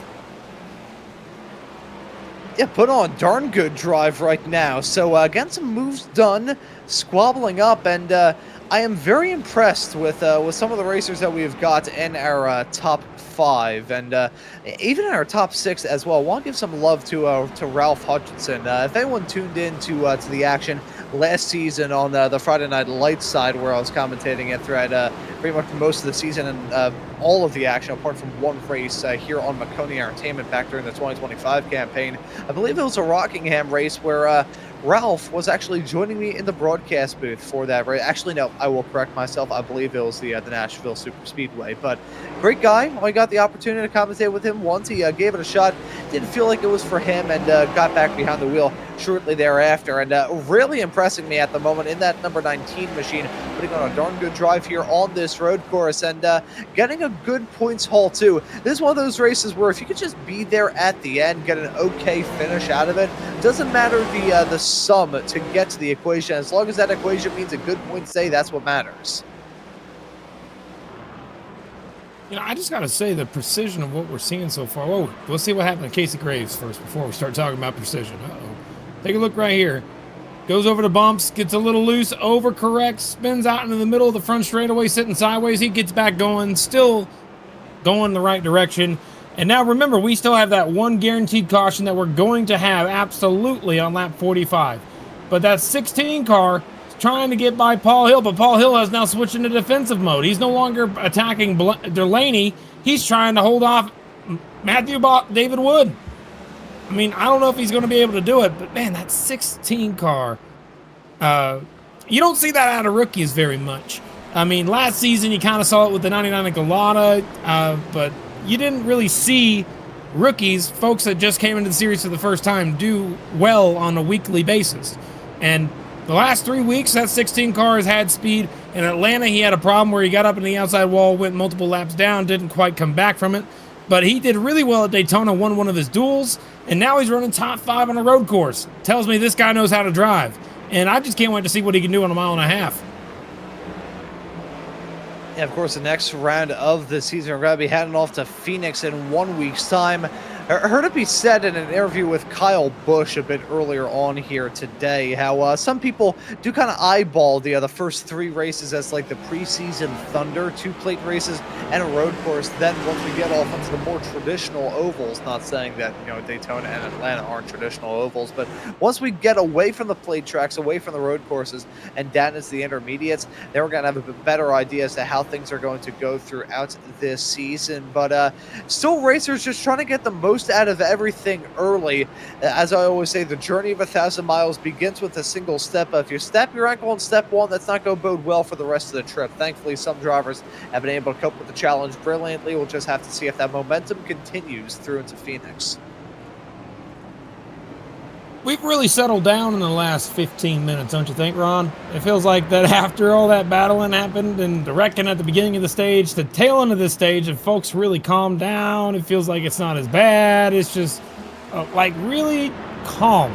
And I don't like using that word because right now, look at that. Paul Hill dove it in deep on Delaney, tries to get him, but not quite able to do it. Now that's going to open the door for Matthew David Wood. These top 3 guys here, this is second, third, and fourth, I should say, are 2 seconds behind Andrew Dyson, just to show you again how far in between most of the field is with the guy who's just 10 times better than everybody else on road courses.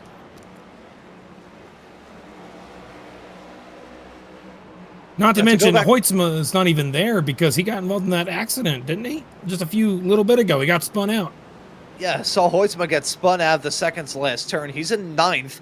Even with that spin, he still finds himself in 9th. It was a good recovery from him to get turned around lickety split, but that's going to be a interesting climb back for him. Here's Jared Wishin in the other number 27 car, heading his way off through the turn number is off through turn number 15 right about now as a dive on the brakes through there. And the 3 and a sideways snap off that second to last turn.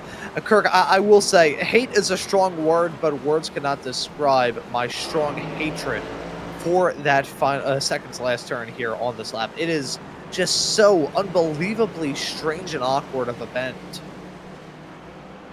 I hear you. I don't like right turns either. We're good. But no, look at this though right here. Delaney, Paul Hill, side by side, going for second place. I think Hill's going to get it this time. And now Delaney's got to look out because David Wood is going to be right on his tail. So still close, still right there to Pounds, heading off into turn number 1. This heavy, huge braking zone, and not going to see them pull out side by side, heading off through there. I'm curious here, Kirk, as we see the side by side racing briefly fanning out, heading into turn number 2. If you were a driver out there on the racetrack trying to make hay while the sun is shining on this racetrack, where would you try and go for the lunch? Would you do it into turn number 1 all through the S's, or would you try and get it done on the back half of the circus? Because that's the section of the track that I would prefer. Caution's out. Random caution number 1 coming out on lap 38.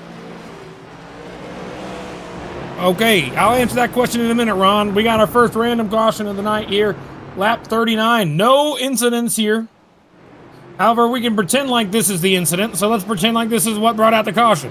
Because the 60 car. Uh-oh! That's what happened. It was just a 60 got loose and they wanted to throw a caution. There's not random. It was a crash. That's what it was. Right, Ron? Yeah, that was exactly what took place there. Winks at the camera. But yeah, we are under yellow for the second time here in this race. We'll say that it is the first for incident hearing as well. This will not mark the end of this stage here either, folks. So this is going to throw a bit of a wrench into the works for these competitors. I'm not really sure how these drivers are meant to tackle it brutally. I mean, we've seen the tire game already start to get played right now, but lap 45 will be the end of this second stage, so I think we're gonna have a quick little crackle down flat out run to bring this stage 2 to a conclusion. Yeah, and this is a great time for those that got turned or got damaged to get it fixed. Now Dyson has a choice here. If he's going for a championship, then I think you choose to stay out and you run it until the stage finish.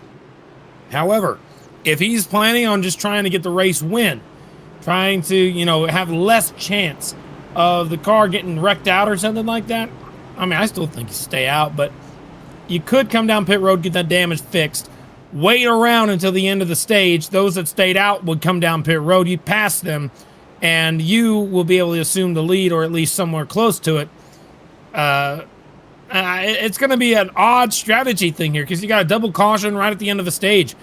You have a temptation to want to stay out to get those stage points, but then again, that temptation will bite you because you'll have older tires and you'll also have to come down pit road the next caution to be able to get enough fuel to get to the end of the race. See, I'm wondering if these racers will just try and split halfway down the middle of the final stage. So, yeah, so if we do see some pit stops, they're certainly going to be vital, certainly going to be important. I personally, if I was out there on the racetrack, I would come down pit lane, put some new tires on the race car, try and give myself a good finish to this stage, get the points, and then, you know, come time for a little bit later on in this race, maybe with... How do you think this would work out, Kirk? Do you think the drivers would be coming down pit lane with about 20 laps to go? Do you think they'd be able to make it that far? Make it lap 75? That'd be a 25 lap long stint. I mean, this is how long this stage was meant to be. I think they could be able to make that work and then have a final 20 lap dash through to the end. That's what I would do at least, or I'd consider it. Yeah, I hear you loud and clear now. What I believe is that if you're a driver that's fast, that's obviously shown themselves to be fast, Andrew Dyson, Paul Hill, Delaney, Wood, Hudson, Vroman even, these guys stay. I don't think staying out's the right idea. I don't think so, because they need to come down pit road, they need to get tires and gas and wait, because they're going to have a chance at the win of this race. Unless, of course, you're... We'll figure out what they do here in just a few seconds. Some might stay out for the stage points, some might come down. Here we go, let's find out. They can dive out at the last second. We don't know if they will. Looks like all of them, with the exception of... Actually, Lucas Hoytsma stays out. Along with the 36... Call. Yeah, exactly what you expect, though, because I mean, he had a problem that put him back in traffic. He needs to find a way to get back to the front in some way, shape, or form. And that 97 found his way by staying out. He's going to try and win the stage. Now, also, Michael Tucker stayed out with him as well as Alan Duggar did. Adam Benefield stayed out. But I think that's everybody as we look at the pit exit. Let's see who goes out pit road first. Oh, look at that. Something's wrong with the 41. He had to get his damage repaired, so he lost a lot of spots on pit road. Yeah, so that's going to sting, but thankfully for him, he still has a small little crackle down run at the end of the stage to make his way through the running order. Your top four staying out, including Benefield. We saw him show some pace yesterday in the O'Reilly car, so it'll be cool to see him in a good spot here. But Kirk, under the second yellow, right before we get to the end of the second stage, I wonder if it's probably high time that we take a look at the championship points heading off into this round of the championship.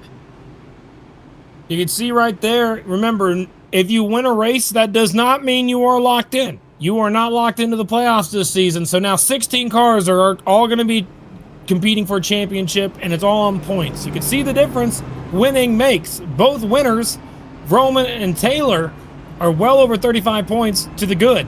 They're not necessarily worried, except for if I was Jedi Taylor, to be honest with you, I'd be a little worried. He's right now running 36th, a lap down. He's got a ways to go to come back from that. But Nicholas Vroman's in the top 10 spot. He's not going to worry. Dylan Basin is not racing today in the 84 car. The 84 car is not here. So because of that, he's going to lose a lot of points, and he might drop out. As we go throughout the first 10 races of the season, some names will stay, some names will go based on qualifying. But understand that a lot of cars that are on this list aren't even racing tonight. Like, I don't even think the 14 cars here. That's Blake Kloicher. He's not even here tonight. You got more cars like that throughout the season that will have that, but there are drop weeks. So there will be a time for drivers to drop the 2 worst weeks, or when they're not here. I think it was 2 weeks. We'll have to check with race control to confirm. But that's going to really play a factor. The point standings, I don't even really want to think about until we get to maybe Charlotte. And then at that point, then I'll start thinking points. But For now, I'm thinking right now about this restart. These guys are going to be choosing their lanes here in just a second. Then they got to do one more pace lap, and then we're going to have a 3-lap dash to get it done. Who do you think's going to be able to hang on to it, Ron? Oh, that is a very, very tough question. I think Hoytsma is the other one to keep our eyes on for at the end of this stage. Benefiel going to be one to keep note of as well. But we'll see what the likes of Dyson can do as well. We saw him come down pit lane, repair the damage on his car, so he's got a new clean bill. But that's going to set him back a little bit and puts him back in the danger zone of re-upping the damage. That's the problem with staying down pit lane and finding yourself in the midfield repairing the damage on the car. You could very well find yourself getting more damage once again. So Dyson going to be one to keep tabs on. This may not be the start of the final stage. Hey, we're going to have another yellow come out in just a few moments' time after we grab the green. But I still think this is going to be a quite telling restart for how things will go for the rest of this race as we see the inside of the engine bay of the number 36 car. You know, I'd like to talk to one of the drivers real quick who's actually surprising me today. 16 car, Matthew David Wood. Why don't we bring him up here and talk to him for a second before this restart? Hang on just one second. We'll bring him up. He's been running top 10 most of the run so far, top 5. I think it's going to be fun to hear from him. Matthew David Wood, Kirk Mills in the booth. You got a copy? Yes, sir. How you doing? Hey, man, rookie, you're up here running top 5 speeds, running with the top guys here on a road course. You're showing off here. Tell me, how's it feel being up here in the front of the full-length Cup Challenge?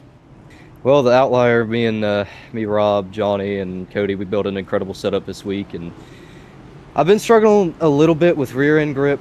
I've spun the tires a little bit, but, you know, it's been a lot of fun. Haven't got many off tracks. I'm just trying to keep it clean. We're going to see how this goes. I definitely think these guys are going to be probably about a second off a normal pace in front of us, so we'll see how crazy it is. I'm just happy that I was able to go from 12th to 9th in turn 1. That was a big move for me, but I definitely think we have the pace. It's just going to be about when this caution flies in stage 3. 10-4, man. Anybody want to shout out before we let you go back on the racetrack? I got to thank the Lord for doing everything for me, sending Jesus for me. I got to thank Outlier and be like Biff. Gonna try to get this 16 in victory lane for him. All right, wish you the best of luck there, Matthew. Thanks for talking with us. All right, thank y'all. And you said you were with chat. Were you a part of again? Outlier. It Outlier. would be slow. Slow. Let me find it. Dang it, it's a difficult thing to find. Had it a second ago. There we go. Found you. Okay, I'll get you over there. There we go. I think I got him taken care of. Yeah, I did. Okay, we're good. Phew. I gotta tell you, that kid, I think it's gonna be fun to watch him. But up front, we already know that 97, he's fast. He's probably gonna hang on to it. We'll see if he's able to do it. But now we got another car who's pretty quick. Alan Duggar is gonna be right behind him. Let's see what happens. On this restart, track position means a lot. But on this restart, anything could happen. Let's see what happens to the final corner.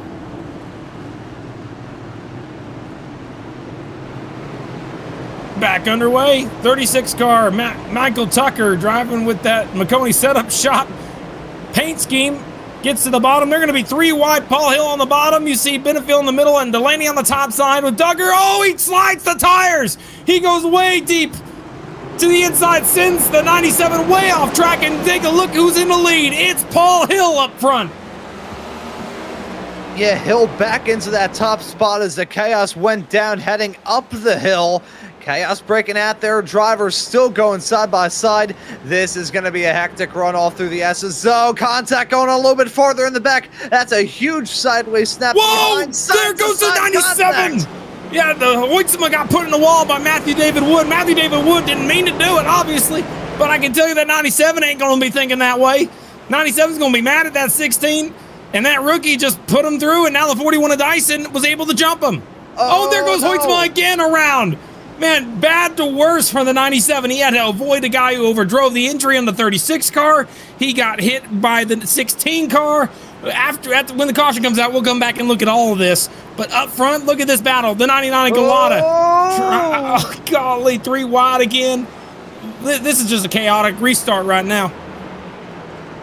Yeah, super chaotic. This is pandemonium out there on the racetrack. You gotta feel bad for Hoytsma right as he was trying to rebound and breathe some new life into his race. That's exactly that. That wasn't even a stab on the back. That was a stab directly in the face there. Side-by-side racing still going on as they head our way into the final turn. Look at Nicholas Vroom Roman trying to jump his way up into P11. That's going to be a battle. Actually, it's itself and Matt DiCiani. I apologize. They're still battling for a spot just barely outside of the top 10. So drivers inside the top 10 still squabbling up. Look at the 57 of Cameron Stone. That course like car truck. Whoa, 15! Back at the top of the hill. 4 cars are facing the wrong way. The 15, I think, got DQ'd. 63 of Dylan Kritz, the 34 of Ryan Von Henschel, and the 22 of Alex Murray all get wrecked there at the top of the hill. We'll catch that at the end of the stage. We're still 2 laps to go in the stage. Cars are making mistakes left and right. Look at the 16 car of Matthew David Wood trying to hang on to position over Nolan Hodgson, right now trying to hang on to 4th. Yeah, Robert Miller now disqualified because of that drama and chaos and craziness breaking up into turn number 1. We didn't see it too much last night here, Kirk, but we're seeing it here tonight. Turn 1 being the true choke point. That has been the test of a driver's patience and a test of a driver's ability to dodge a falling anvil. Yeah, I gotta say, man, these battles right here, the 36 trying to battle right now with the 6 car, this is for the 10th place spot for that extra stage point. They want to get it. 6 cars stayed out trying to get it. Didn't work out for him as they're still side by side with Ralph Hutchinson and the 36. 6 car looks like he's almost going to make contact with him. He doesn't. He hangs on to it right now, but this 4 car battle is just wild right now up front. As we got more cars even higher up on the field, Matthew David Wood just got passed for 4th, went back to 5th now. Nolan Hodgson moves up a spot, and you see the 57 of Cameron Stone just slide the corner, and these guys are still door banging as they come to a 1 lap to go in the stage. Paul Hill's got the lead, though, by 7/10.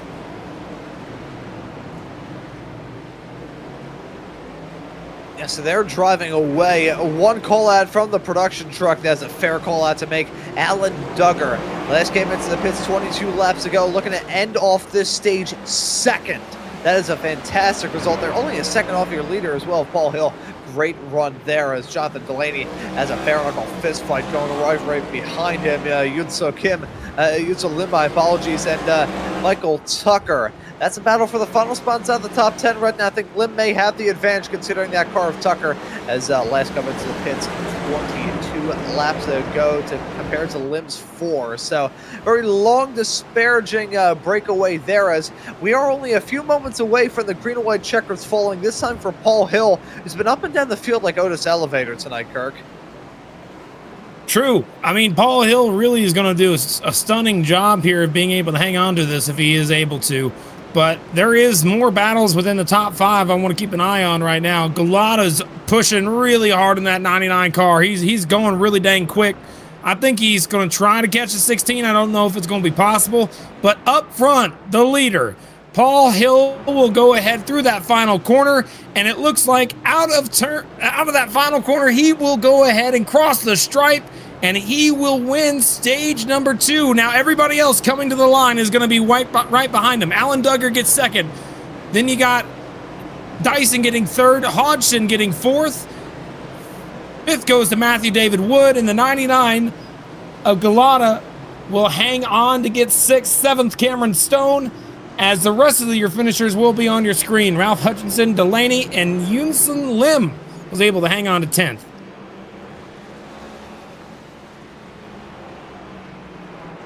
We're going to have to cut through some replays. There's we have a lot there. So break out your monocles, folks. We're going to have to study some stuff. Yeah, this is lap 1.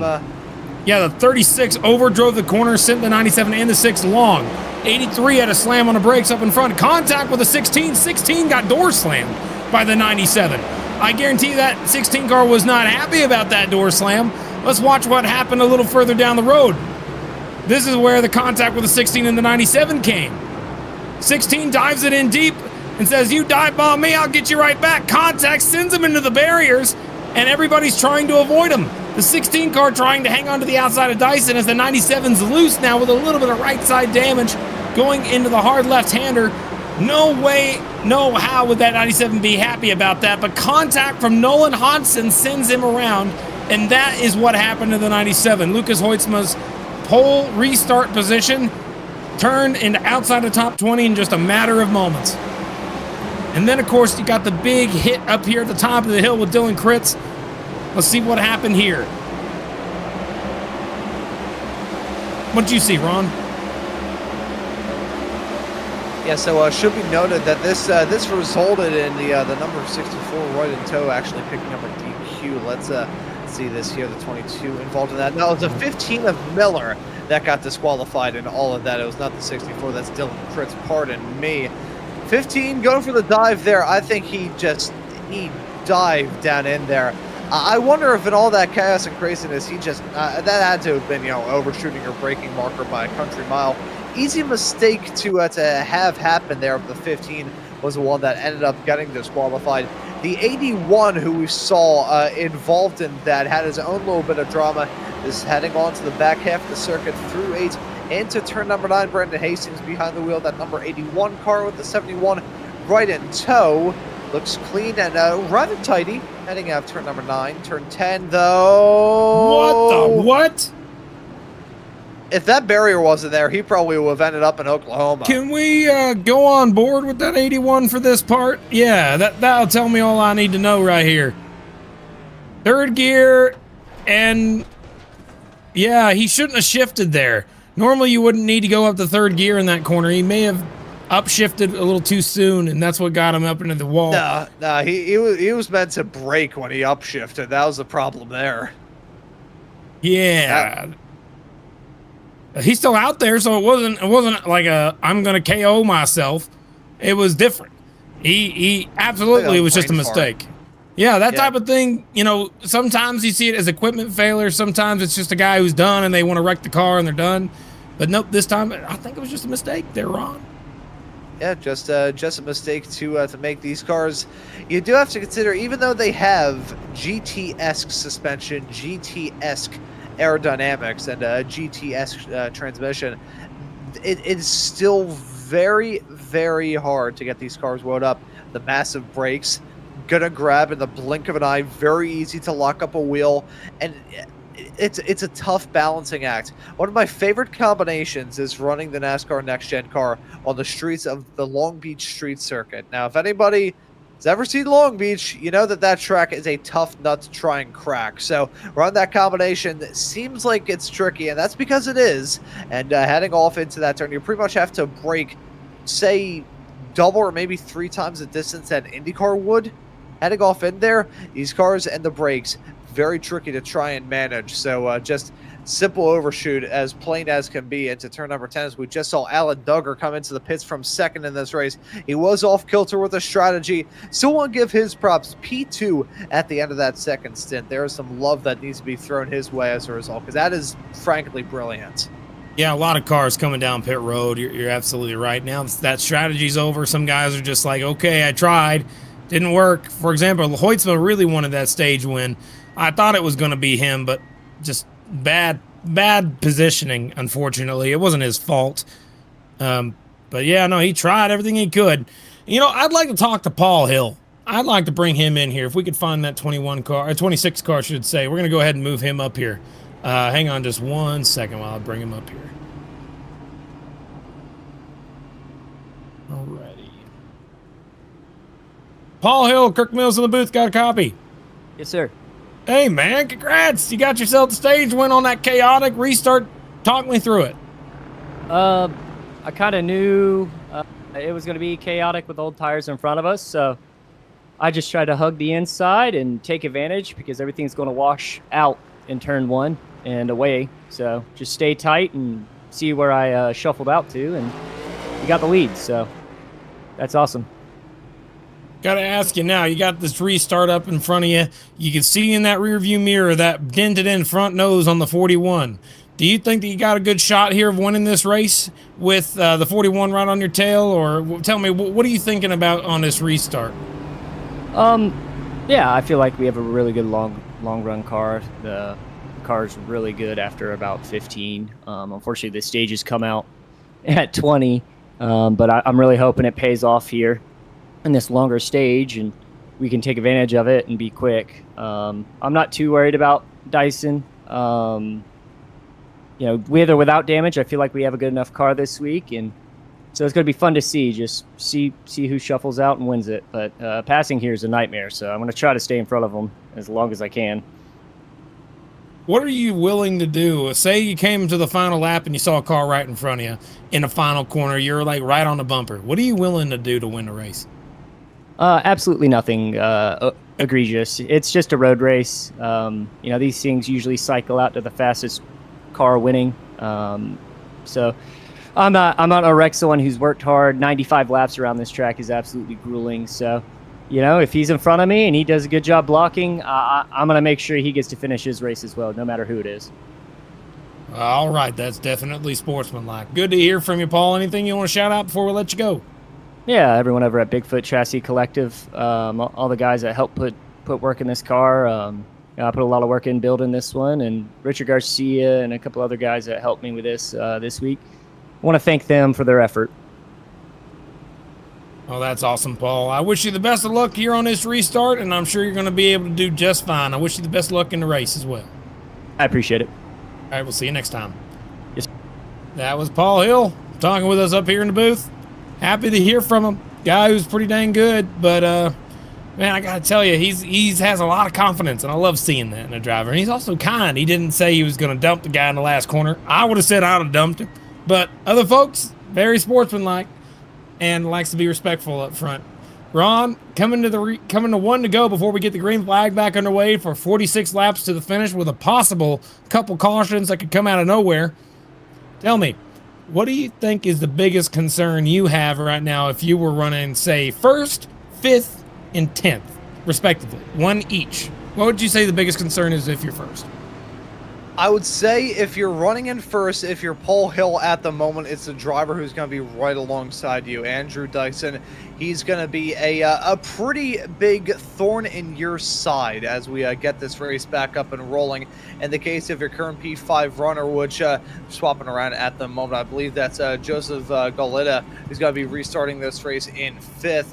But it works out well for 5th and 6th either way.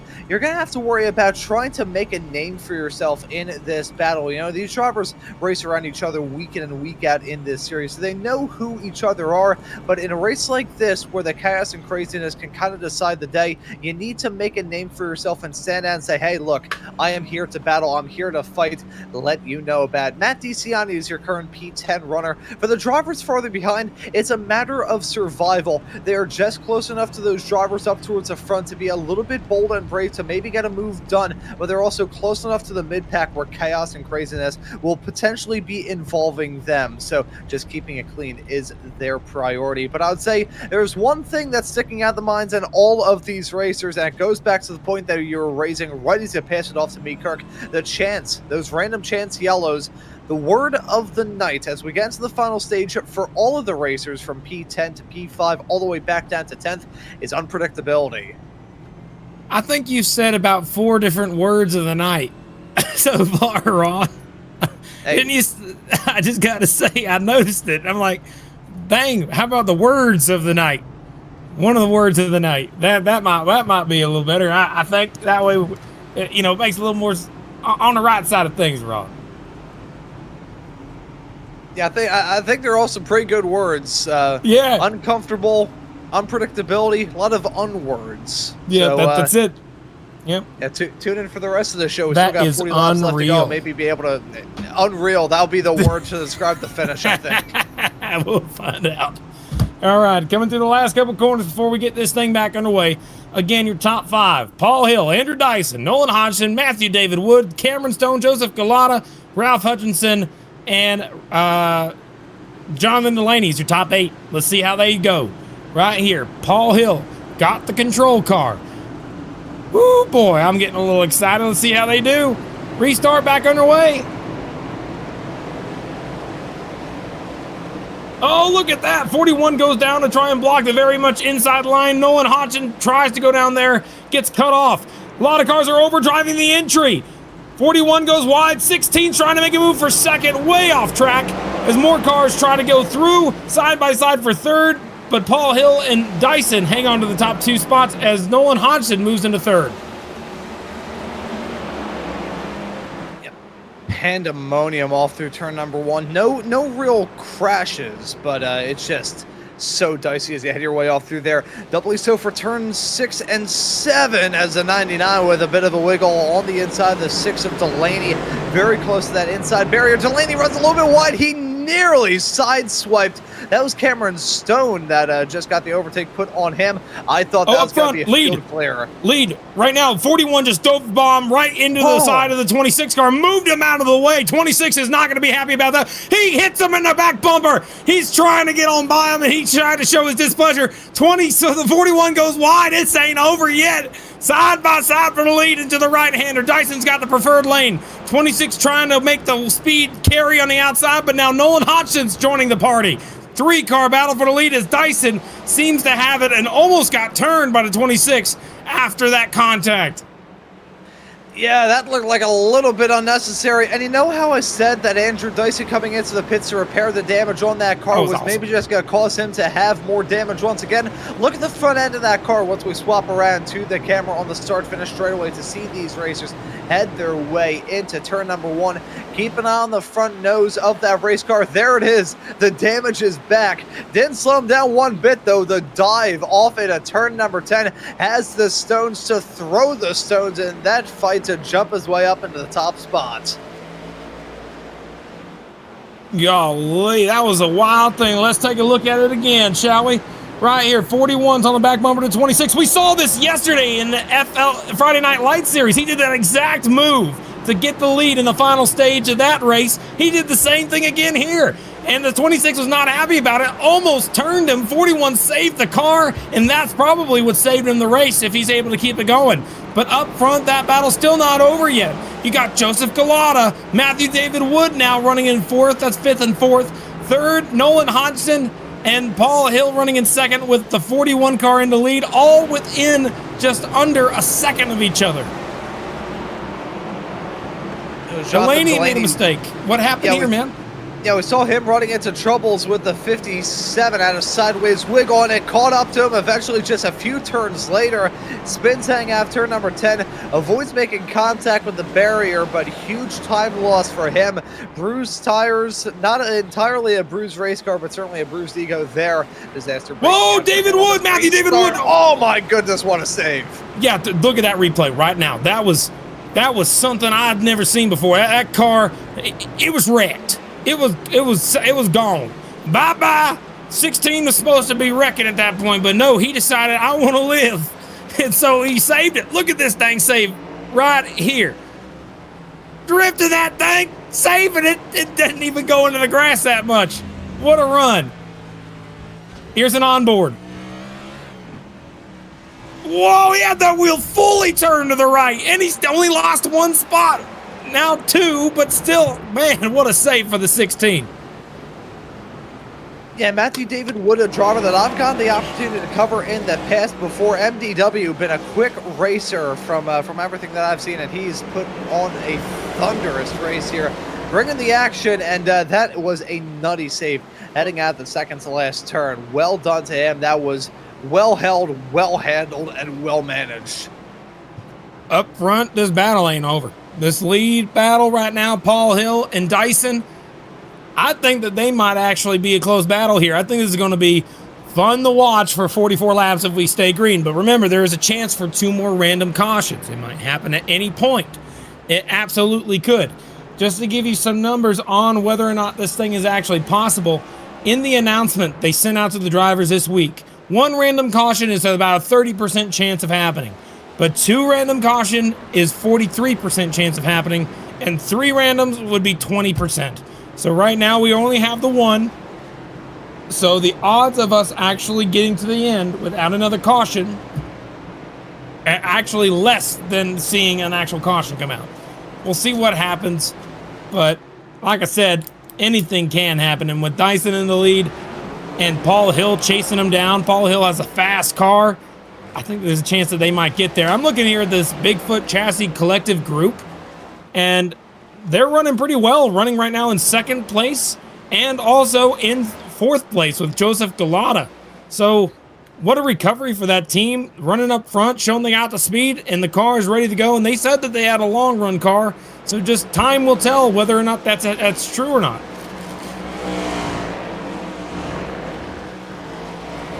Only time will tell indeed. So a long way left to go. 43 laps left to go, to be a bit more precise.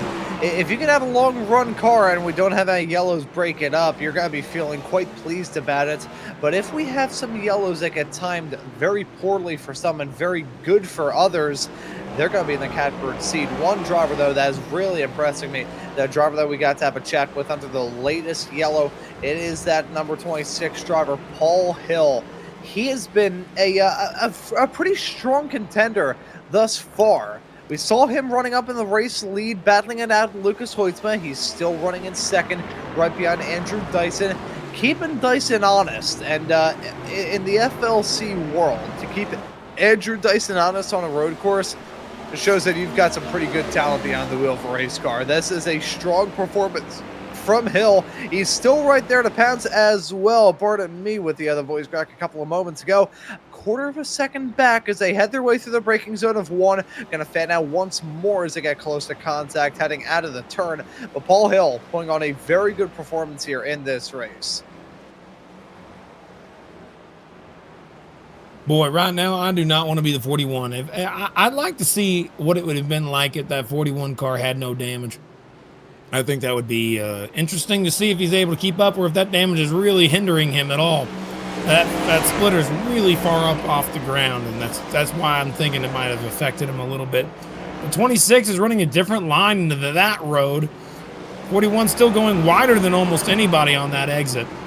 That's how he was able to get by him the first time. Oh, there goes Alex Murray into the outside barrier. Look out, more cars contact. I believe that was Von Hinschel that hit him in the back bumper.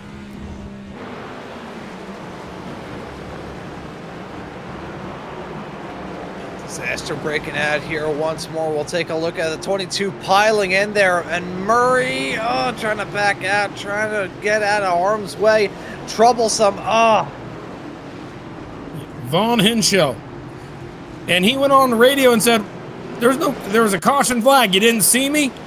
But up front, this battle for the lead's heating up even more. Paul Hill's all over the back bumper of Dyson.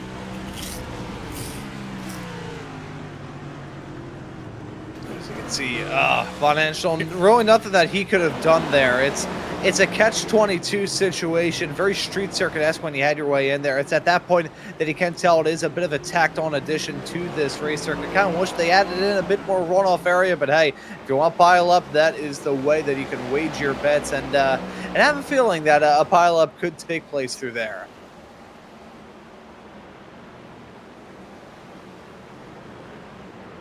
Well, these are your front top 10. You saw them through the S's there. Remember, anything could happen. We saw the one mistake from Hoytsma going through turn one and overcooked it, and that's what gave the lead up the first time. Then for the second stage, we saw the same thing happen, I believe, with Paul Hill, who overdrove one of the corners, and that's what let the 41 through then. And now Paul Hill's sitting on the back bumper of that 41 car. Sorry, Delaney, I should say, had that problem before. But now Paul Hill is all over the back bumper of that 41 and can strike at any moment, waiting for a mistake out of our leader.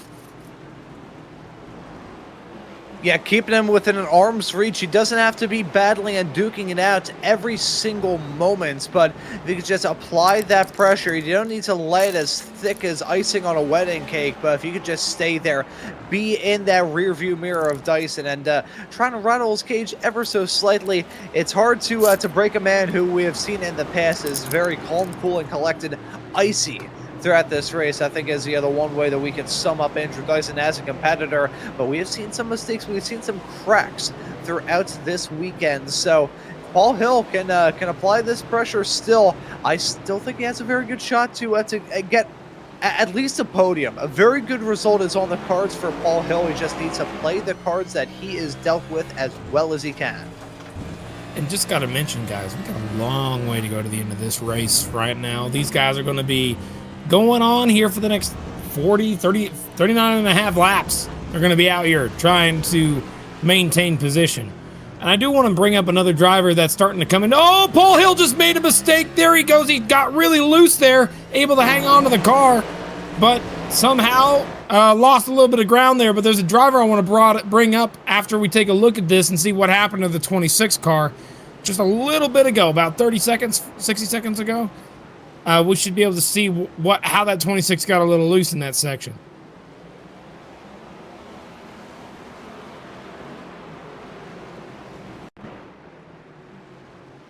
Here we go, right here. Got to the inside, made contact, and just got loose. He was there, but didn't quite make the move in the right section.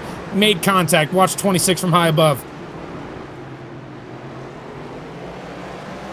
Very lucky that didn't end in a full-on spin. If that were the case, he would be in real trouble trying to get that car turned back around. But small little wiggle, Code Brown moment for sure there.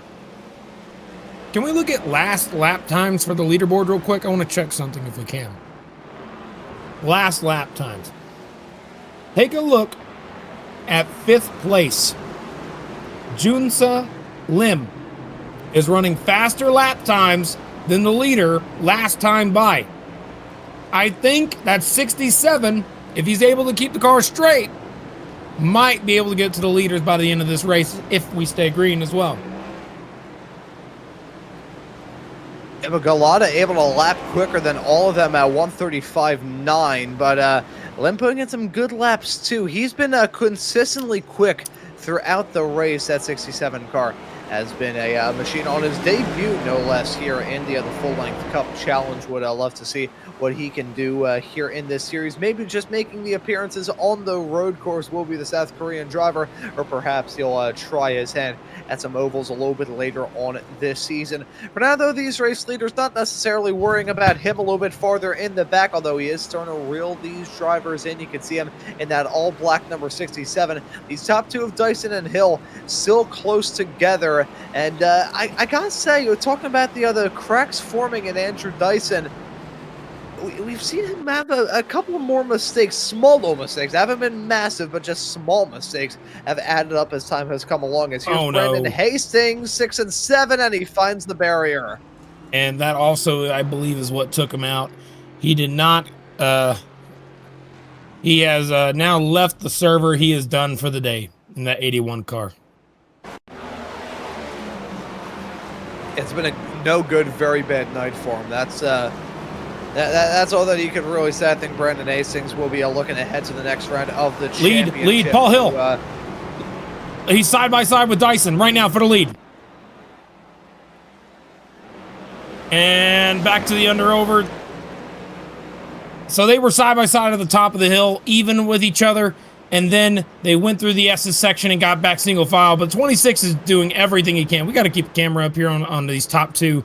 It's going to happen in the next few laps. I think 26 is just on top of it. And Dyson's kind of, I can't believe I'm saying this, Dyson's slow right now. You can tell that because of this giant line of cars that are forming behind the 26. And whenever you got a slower car in a pack like this, it's kind of normal to see this bunching up effect.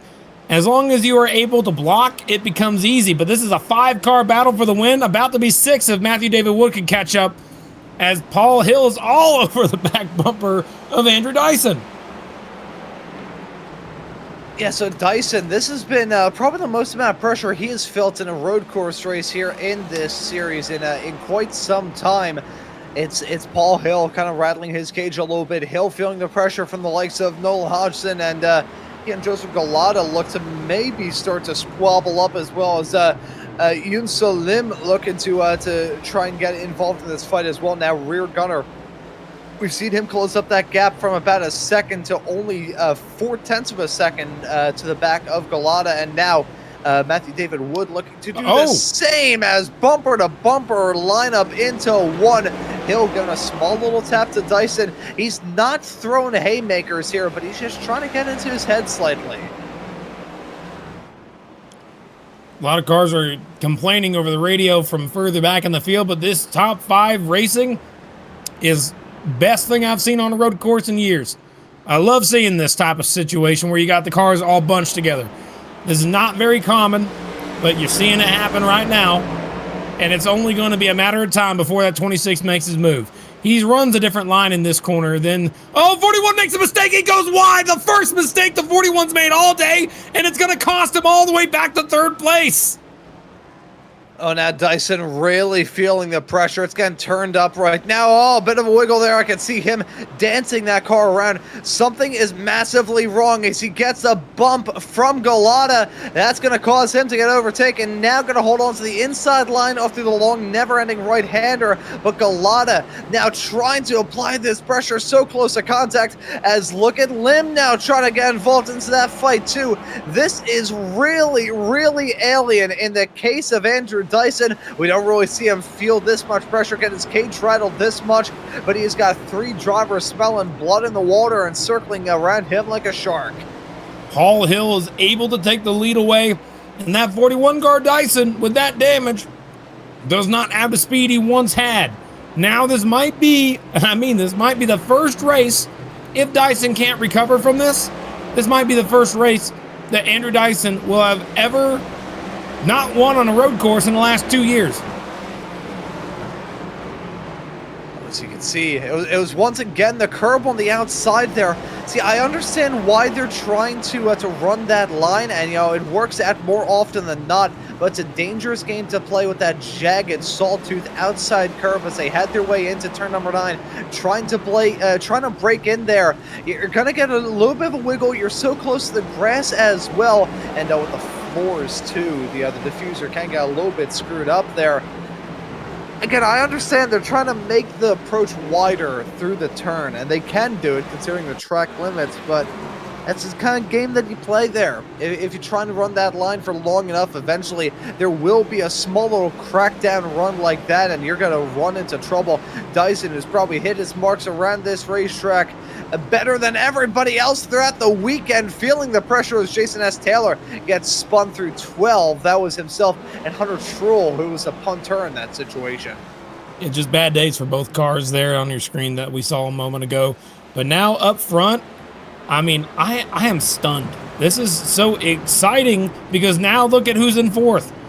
Junsu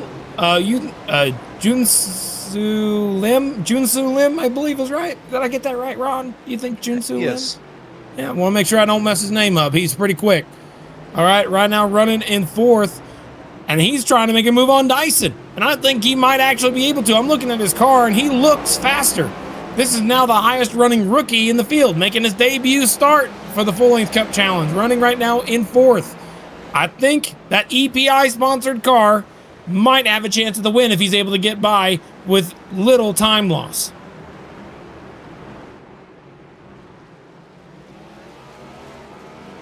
Yeah, so we'll still keep an eye on it, but Dyson, this is, I keep going back to it. It is alien to see him in a situation like this. Oh, yeah. Not running in first, not running in second. He's barely clinging on to a spot on the podium, and we'll say the mistakes are still piling up. I have to wonder what's wrong with that car. Looks like a little bit of front end damage, which may seem like a tiny bit of front end damage in the past. That would have been like, okay, the car's not looking great, but you can still kind of live and move on there. When the grille is disturbed on these next-gen cars, the entire aero balance gets thrown entirely out of whack. As a road course guy here on the show, I feel like I need to explain it a little bit. These cars are finely tuned. They are tuned to the 10th degree. So you're going to find yourself in situations where there's a little bit of damage. The bodywork is going to get disturbed. The aero grip is going to get disturbed. We may be going a heck of a lot slower than you do on an oval here through the turns, but the aero still makes a massive difference. For Dyson right now, what could be going on is that slight disturbance in the front end. It's probably disturbing how the downforce is being applied to the front. It's maybe putting a bit too much on the outside, causing the car to be a little bit darty. That's maybe the reason why he's having to slide it around a lot more through the turns, dealing with oversteer more often than not. I wonder if that's disturbing the air going underneath the car through the diffuser as well, and that's usually the main downforce generator in most race cars, especially nowadays. It is that floor. It is a massive underwing that helps these race cars get stuck to the ground. I think it's that small little kick in the front end that is causing the handling to just fall completely off the rails for Dyson and causing his race to fall off the rails with it. Yeah, while we're talking about Dyson, on the screen right now, you got the 97 of Lucas Hoitzma right now. Hoitzma, remember, has had a really bad day. He had a chance to get a stage 2 win, got involved in a couple incidents, spun him around, and now he's recovered. He's gotten all the way back to 8th. Now remember, if we get another random caution, that 97 car, I think, is sitting in a pretty good position. Take a look at the stints. Can we look at the stints real quick on a leaderboard? If we can see the stints, then I think you could tell right there. Look at Hoitzma. He has the freshest tires out there on the racetrack right now by a little over 6 laps. 7 laps, perhaps. So because of that, I think that he's going to constantly be making ground this entire time if we stay green. Now that caution comes out, he's right back in this. He has a good chance at this still. So I think that 97, don't count him out. He still has a good shot to come back from this.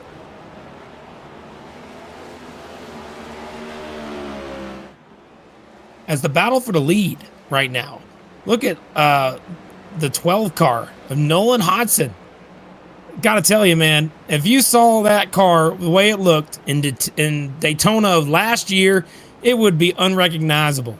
It was so basic looking. It didn't have any sponsors. He was kind of a rookie, and he made a name for himself early. He won at Atlanta. He was a driver that just was fast all year round. He made it all the way to the playoffs, had a good run in there as well. And I think that 12 car now has found a home with Ryko, running with Tommy Gossett as well, those folks. And I think that 12 car just is leaps and bounds better than what we've seen him every year. He just keeps improving constantly.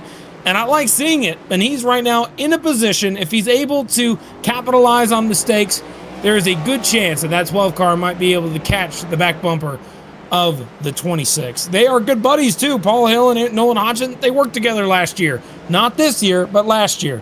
And now it's coming down to 2 past teammates going to be leading this thing. And of course, Andrew Dyson, the road course kings, right behind him in 3rd. And a new driver, Junsu Lim from South Korea, all over the back bumper of Dyson. So I think these 4 cars are going to really have a good say on whether or not they're going to win the race. But if a caution comes out, wipe everything apart, you have no idea who's going to win a race until after they settle things out 2 laps after a restart. But look at that 97. Kind of all over the racetrack right now. 57 in the pits. Oh, we're seeing some pit stops now. Yeah, good point.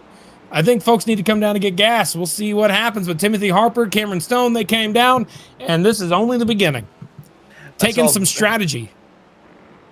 Yeah, so the strategy game's now being played 32 laps away from the end. Would they be able to make it to the distance at this point? That'd be a bit of stretch. Yeah, it would be a stretch, but they could make it. I think that the main thing that they want to do is they want to pit now, and then if a caution comes out, they stay out, and then they take that track position. I think that's what they're doing. I think it is 100% a tactic to try and gain ground if there is a caution, and there's a good chance there might be. Yeah, so with that random chance yellow, that is going to be quite fascinating to see whether or not these racers who come down pit lane do actually cycle back up to the front. It's funny, one thing that I do want to bring up there. I know it comes standard with the graphics. I'm not poking fun at it. It was just kind of funny to see this up on screen. So one driver, Evan Mesnard, pardon me, down in pit lane for, I guess that was 115 minutes. Yeah, safe to say that he's out of contention, at least for the race win. Yeah, he's been in there since the first lap where his wheel broke and wrecked. Oh my goodness, where's Delaney going? That was an interesting corner for him. He went really far off track. Still got by Casey Graves. Roman? Oh, well, all right. Yep, Ralph Hutchinson joins him. This is starting to become a strategy. Some guys think a caution might come out soon. But the danger zone is that if it doesn't. If it doesn't come out... If it doesn't come out, you're screwed. But it's... It depends. You still got to come down for gas. These guys aren't going to make it. They still have to pit. So because of that, we're going to keep an eye and see who stays out the longest. Right now, 24 laps is the stint. And we haven't had a caution in between that. Maybe one caution, so maybe there might be more laps savable with a caution. But we'll have to find out. right there. You can see that EPI car. Trying everything. He doesn't even have a car number on the dang thing. Just EPI all over the car. Black. Yeah, I don't necessarily like when cars choose to do that. Hide the number. It's not really, can't see the number. You can't tell who it is. From a fan standpoint, it's a pain in the neck to see that because you have no idea who you're looking at. You have to guess. And luckily for him, no one else did it. So it's easy to tell that, okay, it's that guy. We kind of got it. Dyson goes down pit road. I like that call for Dyson's case. He has been really struggling ever since we got this final stage up and rolling. Got through something different at the wall. Probably repair the damage on that race car as well. I'm going to do a little bit of investigative journalism to kind of talk all of us through the lap times that he has been setting here. Pardon me, in this race. Black flag for him, though. That's going to sting even worse. Oh, my goodness. Black flag for Andrew Dyson? Really? I wonder what it was for. I mean, had to have been pit lane speeding. I'm going to look back to see whether or not that was the case, or potentially an unsafe entry, because running into trouble there. I think it may have been speeding, potentially. iRacing has had a crackdown. They've had a crackdown on how much you can get away with, for lack of a better term, cheesing the system. It's going 41 miles an hour down pit lane, 41, 42. The pit lane speed limit is 40, and then I saw him drop down very quickly. So that was a black flag. Either way, whether it be for an unsafe entry or speeding on pit lane, doesn't work out for him. Either case, still down in the pit stall, having to serve that black flag. We were thinking that he would have been the driver to be reckoned with and the force to be reckoned with throughout this race. Instead, he's going to have to fight back to break his way back up into the top 10. I mean, that is so unusual. Normally you wouldn't see that out of the Dyson, but this will be for now, confirmed.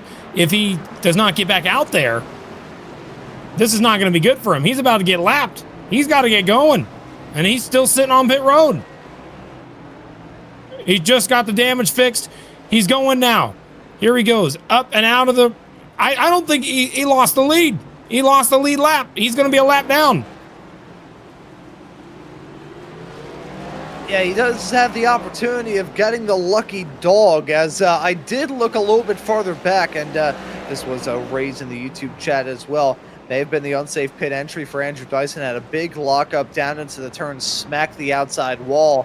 So that may have potentially cost him. We'll take a look at the replay here in a few moments' time to let you know what the deal was. But certainly the pit stop seeming to be very popular right now.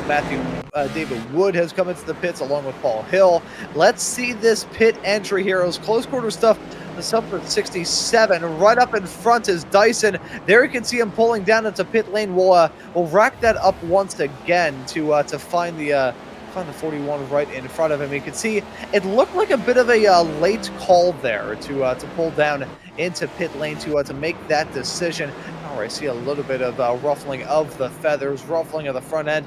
Let's take a look at this here. It was fantastic to see that shot, the 67, because you can see, I'm not sure if Dyson initially intended to come down pit lane, or if he did, wanted to have a tidier run off through the second to last turn to make it all happen.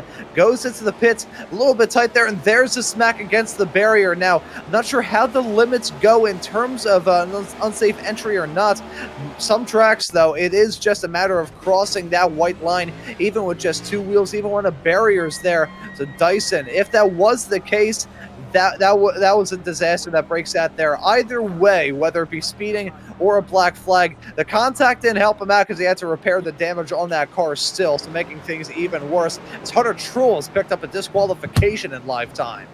Yeah, he's had a lot of problems all day today, but really the main thing I wanted to bring up, you can see right here, here's what happened to the 71. But outside of him, these top two guys, Nolan Hodgson and then Yunsa Lin, these guys are out here risking it. If a caution were to come out, they would be in a terrible position. And you can see Dyson catching up to the back bumper of these two. He needs to get by him quickly if he wants to have a chance here. Dyson needs to pass both Lim and Hodgson. So he's all over the back bumper. Lim and Hodgson's just straight ahead. There he goes, Dyson to the inside of Lim. Okay, and then of course we got cars coming out of the pit road. You got Hodgson there, Hoytsma, but he got back on the racetrack. I think it's going to be interesting to see where he ends up. but Dyson was able to get by Lim, and now he has to chase down Hodgson in order to get back on the lead lap. But who is going to be the first one to have the lead when they come back out? I think it might, looking at the stints, Matthew David Wood has the lowest stint out of all those that are on the pylon right now. Yeah, so MDW, one lap into this stint right now. We saw him come down with that flood of other racers, including the likes of Paul Hill, Joseph Galata. So pretty much everybody else coming in around the same time as Matt DiCiani is coming into the pits himself. So that'll be interesting to keep note of. Driver in the top 3 now breaking away into the pits. I will still say, Kirk, on this honest, I like this call for these racers. Nope, Matthew David Wood. Matthew David Wood just took fuel only. He did not take any tires when he came down pit road. That's why he will have the eventual lead once everybody comes down pit road. So, I mean, what a risk. He is throwing everything at the wall. He doesn't want to see a caution at all. If he's able to pull this off, that would be phenomenal. I mean, lucky call, but if not, you know, he's putting a lot of risk. This is a giant risk. I don't know how it's going to go, man, but it's not. You're more likely to have a caution than you are not, according to the statistics. You're 60% likely to have a caution, but there is that 40% chance there might not be. So I don't know. Matthew David Wood throwing something at the wall and hoping it sticks. We'll find out if it works for him.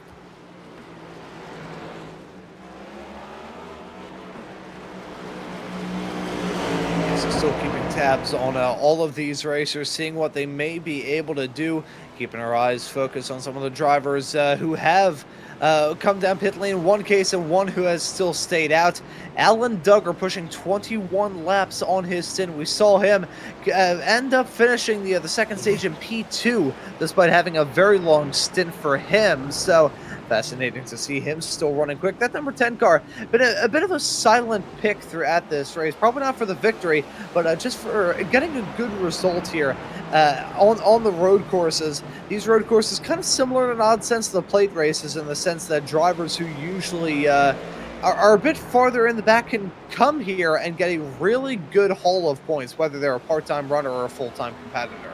Oh, as Hoytsma goes around, no contact, but man, his day goes from bad to worse. Just again, that car just can't seem to keep it straight on a racetrack right now.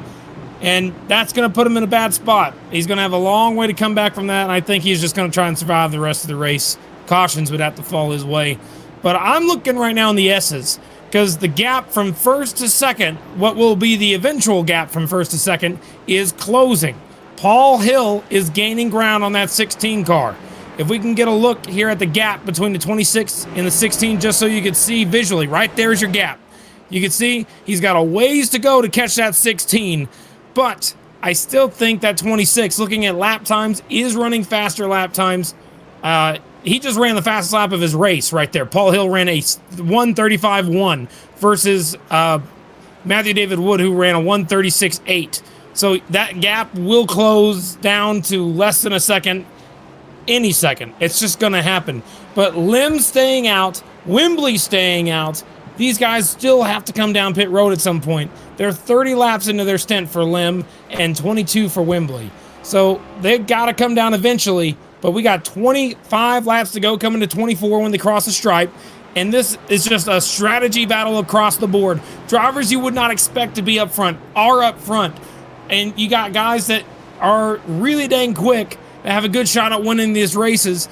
And it's just a matter if the cautions lay right, fly right, or if it's going to happen at all. But up front, again, it is Wood, Hill, Hodgson, Gulata, followed by DiCiani. That will be your eventual top five.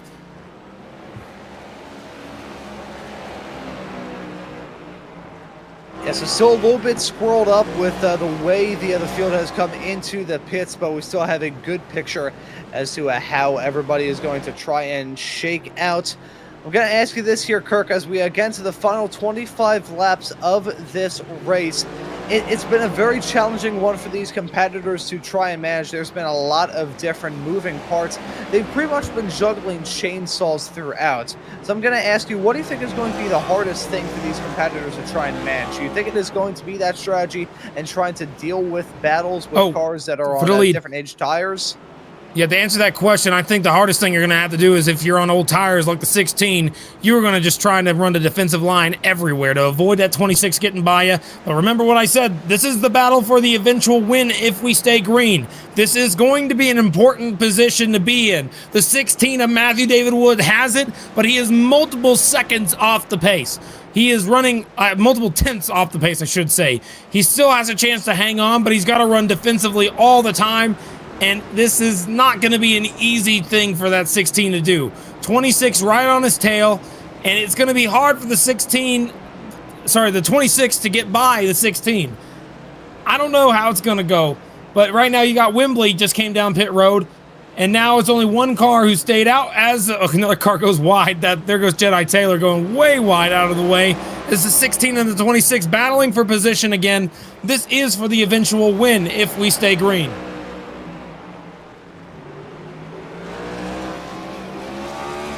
So still plenty of time left to go for these competitors to duke it out and figure out where they're going to get the moves done. I brought this up talking about where is the spot to try and pounce. I still think this back half of the circuit is where I would want to go for personally. However, we now... Oh, there he goes! To the inside, Paul Hill tries to make it work. 16 digs, trying to get through the grass even. 26 gets to the back bumper, and he's trying to move him. Oh, this is good racing for the lead right here, trying to win the dang race. And this is just different. You didn't expect to see this coming in here. 16's blocking again. He tries to go down. That's not going to work this time. 16 goes wide, and I think that might do it. We'll see what happens into the right-hander. Paul Hill has the advantage right now, and it looks like he will hang on to it. Paul Hill going to be the new leader whenever they have Lim come down pit road. Yeah, and he is in the pits right now, so that's going to be a swapperoo up in the front. Paul Hill going to jump into that top spot after a marathon 31-lap long stint from Lim. But this ain't over. Look at the 12 car. Nolan Hodgson, he's joined the party. This is going to be a battle for the win. If that 12 car can catch the 26, we're going to see a 2-3 car battle for this lead. And 16's trying to keep up with the 26, but remember, he's on old tires. He's got to really work the car to make it have any speed. And right now, it looks like he's not going to be able to compete with that 26 on the current conditions. He's going to need to hope for a caution. Yeah, we still got that random chance yellow. Can never rule it out. So, there's still so much left to be decided. So much that these racers can't really control, but a lot that is still in their hands. The destiny is in these drivers' hands. So you just got to do everything that you need to. Hit your marks out there on the road. You can't really control when that yellow comes out, but you can control where you are when that yellow does arrive. Now the 12 trying to rattle the cage of MDW right up in front of this battle for second right now. Hodgson trying to cut back out at 12, and that's going to be fairly convincing stuff there. Matthew David Wood not fighting that one bit. I like that. I hadn't heard that term before. MDW. I like that. MDW. Right there. Matthew David Wood. That's his new nickname for the whole year. I'm going to call him MDW. That's cool. I like that one a lot. All right. I will thank for that Wesley Outland, dirt commentator, former commentator on MRN, and somebody who I've gotten the opportunity to work with on a race that Matthew David Wood was actually racing him. He calls him MDW, and I decided to take that with me. That's cool, man. I like it. I like it a lot. As we, there we go. Getting back to it. Something happened to Galata. Let's take a look and see what happened here with that 99 car running 27th. Not a good running. He was running in the top 5 before the whole pit cycle happened. Oh, he hit the slow car, Jedi Taylor, and got DQ'd. That's what happened. Oh, that's a kick in the shins. Oh, yeah. Nah. Well, I mean, he's had a day where he's gotten off track and, hit cars enough to where he had to get near that incident limit. And Jedi, even though he's out here multiple laps down, he's still in a position where he has a lot more incident points to use. So, I mean, just a really difficult day for the 99 Galata. Paul Hill, his teammate, though, leading this race. might make him feel a little bit better. As we got a battle going up the hill. Who is that? Is that Tyler Hunter? We hadn't talked about him all day. Holy cow, Casey Graves decides to say, bye, I'm going through the gravel. And there goes Tyler Hunter up the spot right there, up to 14th. Corey Moore is able to make his way by Casey Graves as well. That's all the way back here in the back 15s. But the battle for the lead is heating up. Nolan Hodgson is faster than Paul Hill right now for the lead. He is gaining ground ever so slightly, lap after lap. Can we get a graphic up of the distance between the 12 and the 26? Let's see if we can get that graphic. Once we have that up, you'll see the time. Take a look here. This is going to be a good way to judge on how fast they're going compared to each other. Right now, when they cross the stripe, the distance between each other is at 0.2 faster. Yeah, he's going to get there. Nolan Hodgson is on the move. Now, they got a lot of slow cars they got to work their way through right now, man. And we got 21 laps to go. 21 laps to go in the race. And they got a long way to go. But I still think that it's important to get that track position. In road course racing, in my opinion, from my understanding, then again, I don't road race that often. I don't watch it. I still think that road racing, you want to have the best track position at all times. The moment you lose that track position, it is so difficult to gain it back. And I think that's something to keep in mind for that 12 car. He's going to try and hold on to that no matter what the cost. But he just now made a mistake. Here comes the 12 of Nolan Hodgson now to the inside, trying to make it work. Saved the car, but there's still nose to tail in this really technical section.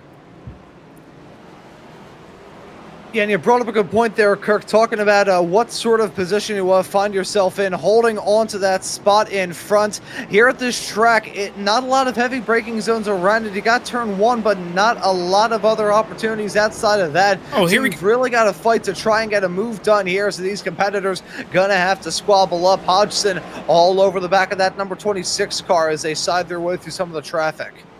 Oh, man, it's just all over the place. That 12 car wants it bad. This is going to be the first road race in a long time where we have the 41 of Andrew Dyson might not win the race. I don't think he is, actually. He's out of contention right now. 20th place and many seconds behind the leaders. It's got so far back. I don't think it's going to be very easy for these guys. But now there's a good chance that we might have a new road course winner in the FLCC, which is just going to be wild considering last year he won every single race on road. And now it's different. It's a different new year, new situation up front. Top two guys are so fast, and they're going to race each other hard. I don't know how clean they're going to do. We know 26 said that he wouldn't wreck someone for the lead, but what about the 12? What is Nolan willing to do to win a race?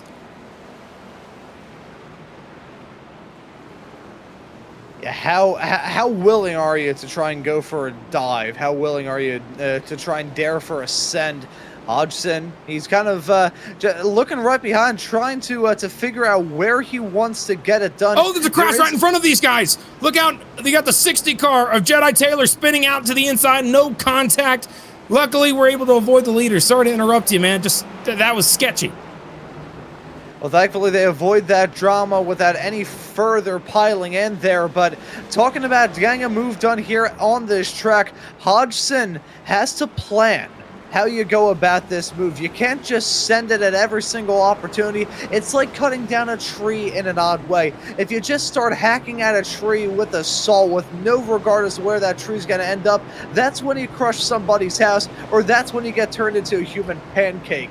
Here, though, you got to kind of figure out, okay, here's what I want to do. Here's what I want to try and avoid. Here are the steps that I need to do to try and get this move done as cleanly as I can without dragging more racers into this. A little bit of battling between those top two, and that's going to bring Yuso Lim into this fight. And along with Matthew David Wood, you can never rule out those competitors potentially closing up the gaps. So you've got to tackle these battles in a methodical way. You got to think about when you get done, where you get done, and how exactly you go about getting it done. One heck of a strategy move for the 16. Just won't play off for him right now unless we see a caution anytime soon. It could happen at any time. Remember that, folks. Anytime you might see a caution. You might even see two cautions.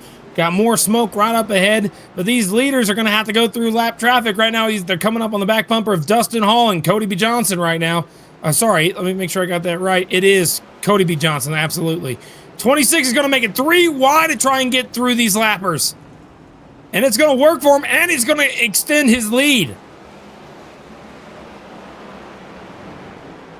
Yes, it works out well. Good rub of the green for Paul Hill. Now Hodgson has finally scythed his way past, but certainly had to fight for it all through into the final sector.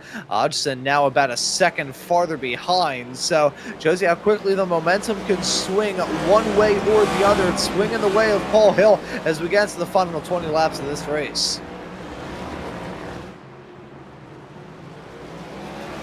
Now that gap just got a huge hole in it. Right now, it's not going to be closing in for a while. They got 0.8 of a second and 18 laps to go.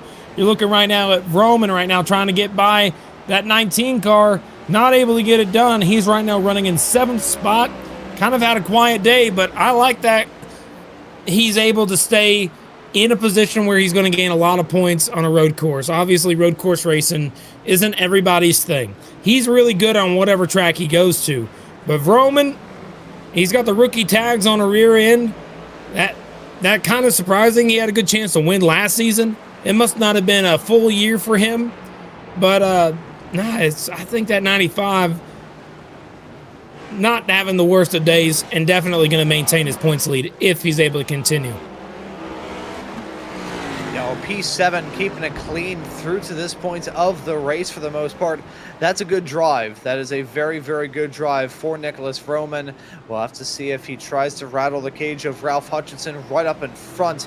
Not sure if they can start to battle too hard, though, because Cameron Stone right in tow will try and get involved in it, too. Jumping back to the front, though, Paul Hill, still your race leader over Nolan Hodgson, although that gap has closed up. It is halved between these two. We saw Hodgson get held up by lap traffic not too long ago, and now the Jaws team begins to play. He's there and now looking to try and pounce. He's on the way, man. You can tell he's got faster lap times. He went down from 0.8 of a second now down to 4 in just a handful of laps.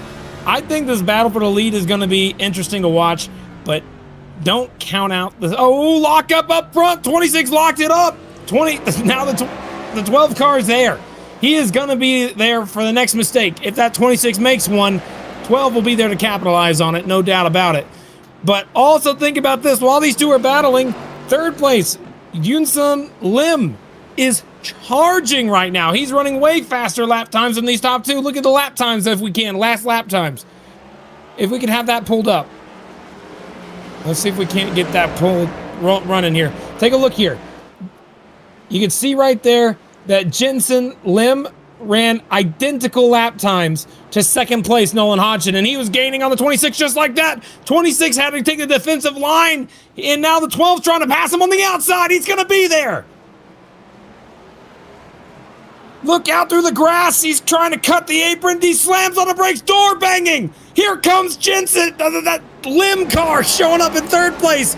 Hill's going to hang on to it. There's apologies being said over the radio, but third place, making his debut, has now moved into third and moved up to the back bumper of the 2 leaders with only 17 laps to go. Yeah, and JSL, as we'll call him, is getting involved into this fight right now. That 67 car is quick. He goes for the move down the inside on Hodgson through into the final turn. That's going to be some tense stuff deep on the brakes. He's going for the lead. Go. Yeah, here he comes on Hill. He's going to have the lead. He passed 3 cars. He passed both cars in just 1 corner. Lim, where did he come from? The EPI car. He's going to make contact with the 26, send him wide, and now he's got the lead, and he's going to try and run away.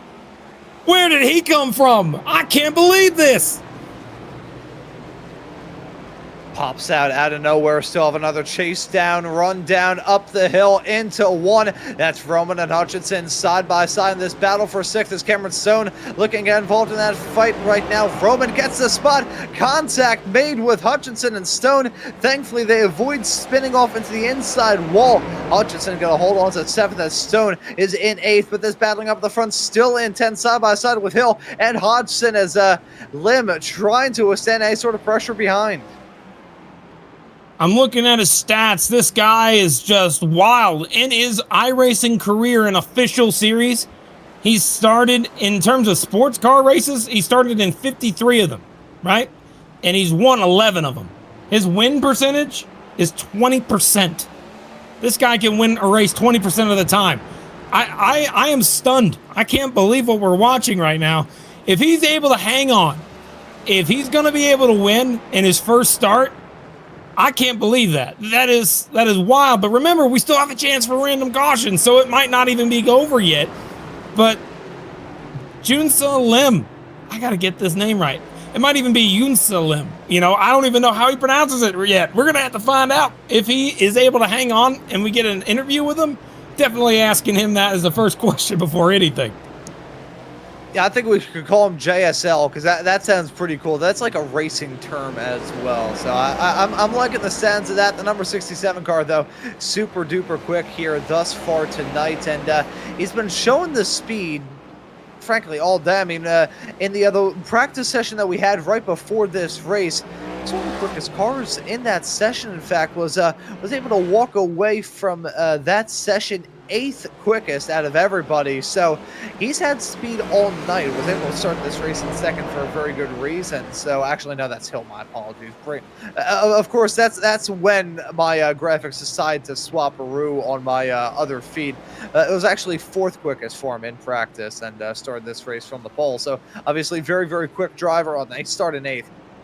Place. I'll switch it back off to you, Kirk, because I'm clearly having some kind of medical offense. Oh, you're good, man. Don't worry about it. We got 15 laps, 14 and a half laps to go. These top 3 are still all under a blanket. Any one of them could win this race, and just one mistake is going to be the difference between you winning the race and you losing the race. Man, that camera angle is terrible. When you got that camera angle with all that sunlight, good God, that sun is just blaring down on these cars right now. But up front, wow, I'm just gonna call him Lim, so that way I don't screw it up. Lim, in a lead, more cars coming down pit road. Not gonna be a factor here, but these top 3 absolutely are. You look at the rest of the group, and the next car doesn't show up for 10 seconds. Matt DeCiani is 10 seconds behind these 3, and it's still not over. 26 is all over the back bumper of that 67 car.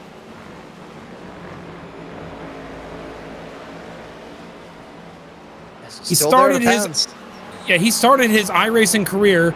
Lim started in May of 2021. He has only been doing this for about 4 years, and I'm looking at his statistics, and he has been nothing but gaining, constantly earning iRating and safety rating. The guy has just been on an upward charge, and I think he's going to be someone to watch in the future.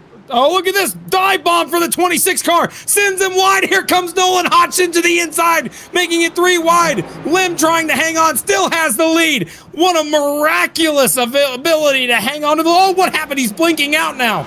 Look out, everybody. Oh, he got loose. Yeah, he got loose again. He got up and out of the groove. It's still side by side for the lead.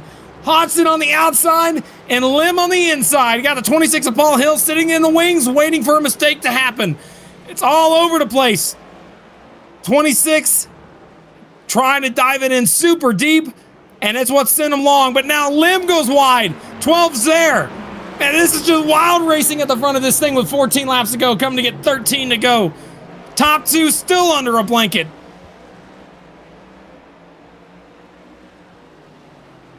Still nose to tail up the hill. Will we see a move on the outside from Hodgson? It's Lim covering off the inside, but Hodgson maybe going to try and go for the swapperoo and the switch under here.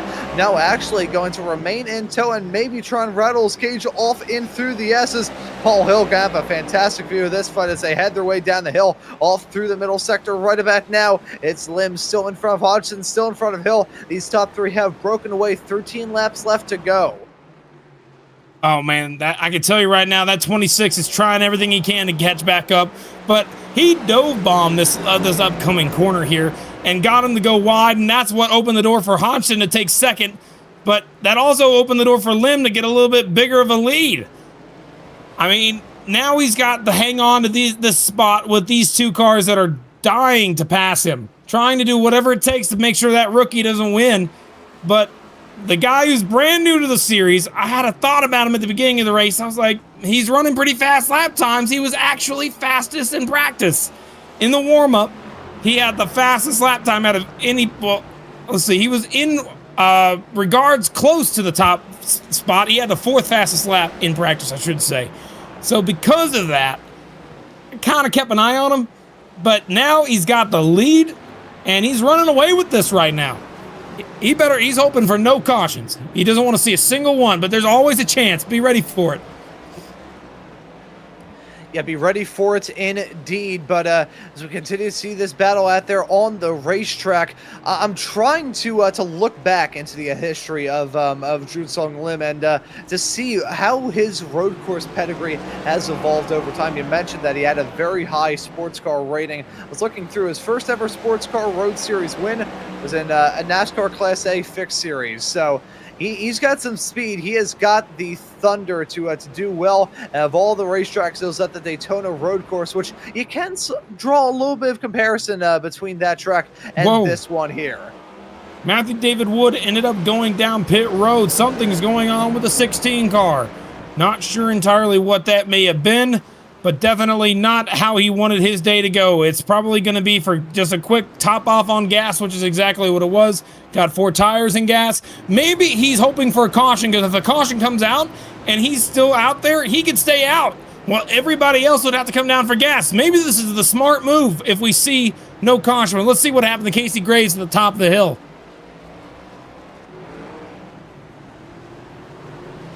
Just got loose. Spun out on his own. Look out. Oh, Corey Moore. And he got DQ'd for that. Yeah, tough way for Casey Graves' race to go. It was meant to start a little bit farther up in the front, but had to come down pit lane immediately for a drive-through after the last race of the championship at Atlanta. So things just kind of doomed from the get-go. Tried to carry the speed and momentum off through the top side of one, but that plateau as you head your way through that track, the car gets so light through there, and the rear end just develops a mind of its own. Can we please pull up the stints real quick? I just want to confirm something before we continue, because these stints are going to really tell us something about these cars. You can see the freshest tires is Lim. He is on a 12-lap stint compared to 14 and 18 for the cars behind him. So it's going to be hard for anyone else to want to try and get up to him. And remember, Matthew David Wood is going for a strategy. He is currently sitting 13th place, but he has the freshest tires out of anybody. And because of that, if they throw a caution at some point in the next handful of laps, he will stay out as everybody else will come down pit road, and that will put Matthew David Wood in the lead. It's the best situation for him. He's trying to throw some strategy out there, see if it sticks. He's tried that all day, but up front, Yunsa Lim is just showing that his strategy seems to be working so far. But don't give up yet. We only got a handful of laps to go, and 2 cautions still could possibly be on the horizon. Oh, at this point, it's only going to be 1, and even then, we're probably getting to the point of this race where they're going to have to call the ball and say, okay, no more yellows between now and the end. A random chance yellow with 1 lap left to go. Well, 2 laps left to go would be the latest it could happen. That'd be a big kick in the shins to these racers. So I think we are getting to that line here soon, Kirk. 1 yellow could still certainly happen for sure, but 2 would definitely be stretching it. 1 would have to be for incident if that were to take place. But overall, there's been a very smooth night of action here for these drivers. They've coped with the challenge brilliantly now with 10 laps left to go here, about 25 miles left. Hyun-Sung Lim holding on to that top spot, looking to try and hold on to that race lead as we get into the closing stages. Chose the right strategy. You can win a race, no doubt about it in this one. Oh my goodness, look out up front. I was afraid of that. Yep, he spun him out. And that is what DQ'd the 60 car. So there goes the 60 after making contact with Nicholas Vroman. Vroman, who was running in 5th, dove it in there on the lap car of Jedi Taylor, who's having a really rough day today. Honestly, he was running back in 28th, 3 laps down.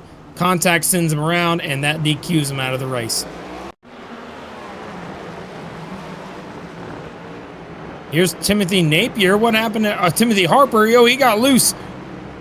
And no contact. Trying to get out of the way of the 10 car. Luckily did not hit anybody. What a save for the 23. But Dyson decides, oh no, he had nowhere to go. 23 hard into the wall. That will do it for Timothy Harper.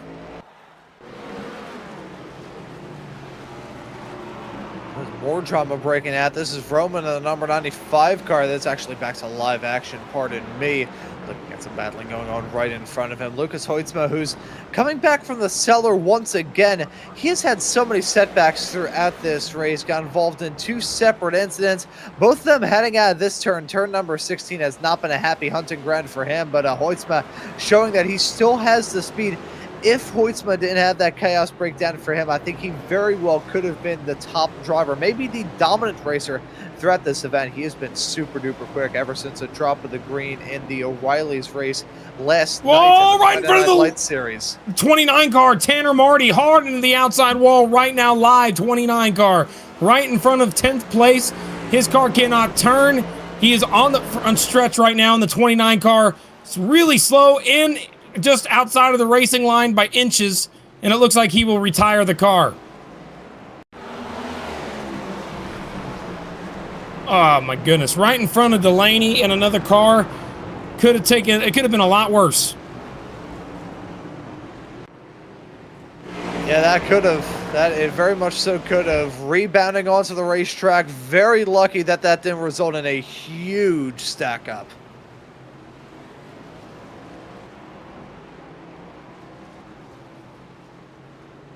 I'm just really surprised. Oh, up front, Hodgson has closed that gap a little bit for second. Yeah, it was dancing between a second and 7/10 now. It's kind of in a position where I'm thinking, like, if we look at lap times, can we pull up that distance meter again between Lim and Hodgson this time, the 67 in the 12 car? That'll tell us at least what he's gaining and what he's losing, if he is at all. That time by, he was a 10th quicker, but the time last lap, he was a 10th slower. So it's kind of back and forth, and we're just keep that up on the screen so we can keep an eye on it. I think that's going to be something important to monitor as we go. But you can see right here, looking at the 97, having a bad day, but guess what? He has recovered so well. He's all the way up to 5th, just cracked the top 5. However, I don't think he has enough time to gain 9 seconds to the back bumper at DeCiani, so it'll be a while before he sees another car, but great recovery to get a top 5 if he's able to hang on. Yeah, I do want to give some love to Matt DeCiani in the number 4 car as well. He's had to battle through a lot. Not as much as Hoytsma running directly behind him, but he's still had a lot of chaos and craziness to try and peek his way through, and he's been able to cope with the challenge brilliantly.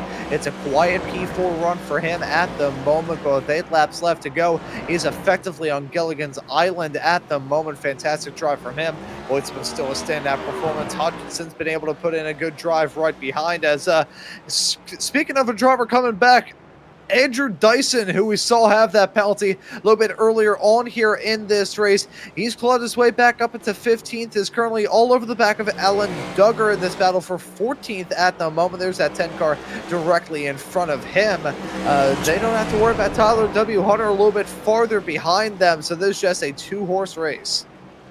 And you can see right there on your screen for this lap, they were a 10th faster again. Nolan Hodgson closing in on Lim.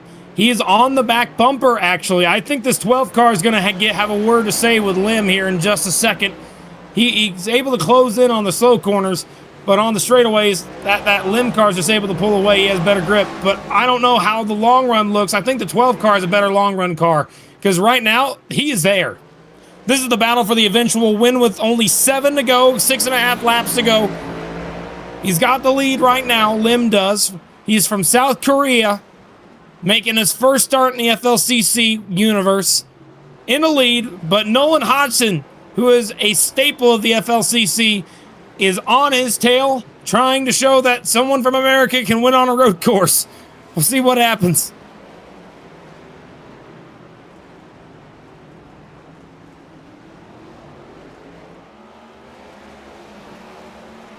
In the background. So Hodgson, Hodgson looking to reel him in, but Paul Hill farther behind. I just don't think things are materializing for him at the current moment. That number 26 machine, he's dropped down to the tune of about 2 seconds behind Nolan Hodgson. Could just barely see him in the back of shots as they had their way out of the second to last turn into the final turn right about now. So it's looking like it's developing into a 2-horse race up for the race lead and the race win. Do I have to consider those yellows? I'm looking for confirmation to see what is the cutoff for the random chance yellows. What is the line before we can't have those random chance yellows come out once more? I don't know if there is one. I did not see it in the original post. I'm sure that there is one, but not that I can see. I'm just going to call it like it's green. If we get a caution, we get a caution. I can tell you right now, Lim is in a position to really show up the entire field. It is really exciting to watch someone like this come in here and get it done. It reminds me of when SVG won at Chicago, beat all the Cup guys on their first ever career start. Very similar situation going on here for the FLCC world. If that 12 car cannot get to him, then it would be a phenomenal finish of this race. But I think the 12 car is slightly faster on the long run. Now, whether or not he's able to make the pass is 100% up to him. He's got to be able to survive and handle these lap cars and pick the right moment to make the move. And you see slap cars getting up out of the way in the gravel trap. There's a Corey Moore in the 42 getting up out of the way. But, I mean, man, this is what we come to watch races for right here. We're coming to get 5 laps to go at Circuit of the America in the full-length Cup Challenge. And for some reason, every single week, we get a finish like this where anything can happen. They are close, door to door in some cases, and it could be any driver winning the race. I think right now it's kind of shortened down to just 2, Hodgson and Lim. It could be either or tonight. We're going to find out here shortly which one will prevail in 5 short laps. The pace on that car of Hill has really started to dip down as Lim, a little bit wide through turn number 1, got cost him some time in this fight with himself, and Hodgson was just saying in reference to Hill, look at that, he's nearly fallen completely out of this fight. Well, he certainly has fallen completely out of it, but dropping down like an elevator with a cable cut. That is some shocking fall off for him. I wonder if it's tires or whatever the deal is, certainly causing him badly, as Lim's starting to be a little bit dicey out there on the racetrack. Gotta wonder how these race cars are handling as we get to the end of this stint. These drivers have been out there on the road beating on the tires consistently. Track temperatures looking to be about as cool as they ever have been at 82 Fahrenheit compared to the mid-90s that we were seeing a bit earlier on in this race. So rather temperate, pretty good day for racing for these drivers, but as the sun dips below that horizon and we get to the end of this race, these competitors now eyeballing the best way to get into victory lane at the end of it all. For Lim, it's a matter of survival, withstanding the pressure from Hodgson. For Hodgson, it goes back to what I was mentioning earlier on of strategizing, figuring out where you can get the move done when you go for it. Now isn't the time. If you feel like you have the pace, you should probably jump on a little bit late so there's less of a counter. I got to tell you right now, if you would have told me at the beginning of this race that the top 2 cars were going to be Lim and Hodgson, I would have... Oh, slow down. He had to get out. He went off track. Junza Lim had to slow down this car. He had to serve a penalty. Something must have happened because now Nolan Hodgson got by Lim for the lead. But this ain't over. Don't say this is over quite yet. I still think the 12 car is faster, but can you imagine how anticlimactic that would be if it was just because of a slowdown? I mean, one mistake can really ruin your race, and right there might show it if he cannot get by that 12 again. But if you would have told me again, like I said, these 2 cars would be up here at the front of this field, I would have thought you were crazy. I thought it'd be something like Dyson and Hoytsma, but guess what? Those cars are right now running in 5th and back almost in 15th. They're not anywhere near this top group, and if we don't see a caution, then it's just going to be these 2 battling it out. And they still got to navigate some lap traffic. I'm seeing Bobby Anderson, owner of the league, and also Devin Medeiros right in front of them. They got a ways to go to get there, but anything can happen. Yeah, we just saw a little bit of anything that can happen there with that slowdown affecting Lim. Such a shame for him. He's still got time. We've got some lap traffic to consider as well. That could be music to the ears for Junsung Lim. It may be some trouble for Nolan Hodgson, though. He's going to have to try and scythe his way through these competitors, deal with them as best as we can. I always talk about the game of lap traffic chicken that can be played, and at the end of this race with two drivers very close to one another, you're going to see it get put on full display. Hodgson going to go for a lunge. Lim going to have to try and follow through and go for a gutsy set of his own. Those lap cars side by side directly in front of them. That makes the trouble worse. Lim right now all over the back of him. They're going to get the number 5 car dealt with. They're going to get both of those drivers overtaken with good sportsmanship to see those racers hop out of the way. But Hodgson still losing a slight amount of time there. Lim still right there to pounce. You know, I don't think it was a slowdown. I think he may have had a problem where he may have missed a shift or something may have happened because that car got out of the way quickly. And now it's chasing down the other way. Lim trying to get his first career win in the FLCC in his first start. Nolan Hodgson trying to get the first win of the year in that 12 car for his new team, running with Ryko. Ryko, should say. I almost combined Conti and Ryko. Oops, my bad. But no, Ryko leading this thing right now with Nolan Hodgson trying to get the first win of the year. Coming down to get 2.5 laps to go right now. When they cross the stripe, it will be 2 laps to go. And that second place car is all over the back bumper trying everything. This time he made a mistake, went over a bump. And that bump got him a little loose, had to wait to get back to the throttle. And that's what pushed Hodgson further out. Now remember, one mistake is all it takes. We saw it earlier with Lim. Missed a corner and caused him to lose ground. But this ain't over yet. Coming to get 2 laps to go when they cross the stripe. The top 2, these are the only 2 in contention for the win, and they are less than half a second separated at this time. Bad run up the hill for Lim, actually. That puts him back even further to 0.7 of a second behind him. I'm sure he's going to try and come back, but he's got a ways to go to get there. He's running out of opportunities, though. Running out of opportunities to close up that gap, although a small little mistake from Hodgson could make that job a heck of a lot easier for him. But losing opportunities to try and get this move done. You think only one more shot into turn number 1. Only a few more shots heading off into turn number 6 and 7. A few more shots left in turn number 9. Time is running out. Time is of the essence. And Lim is not coping with it well at all. We saw him run a little bit wide out of 7, nearly went against the fence. Could see that gap balloon out once again by about 1.5 to 2 full tenths of a second over Hodgson. 0.8 is the margin as they head their way off into the final sector for the second to last time here in this race. Nolan Hodgson, I don't think thought that he was going to find himself in this position.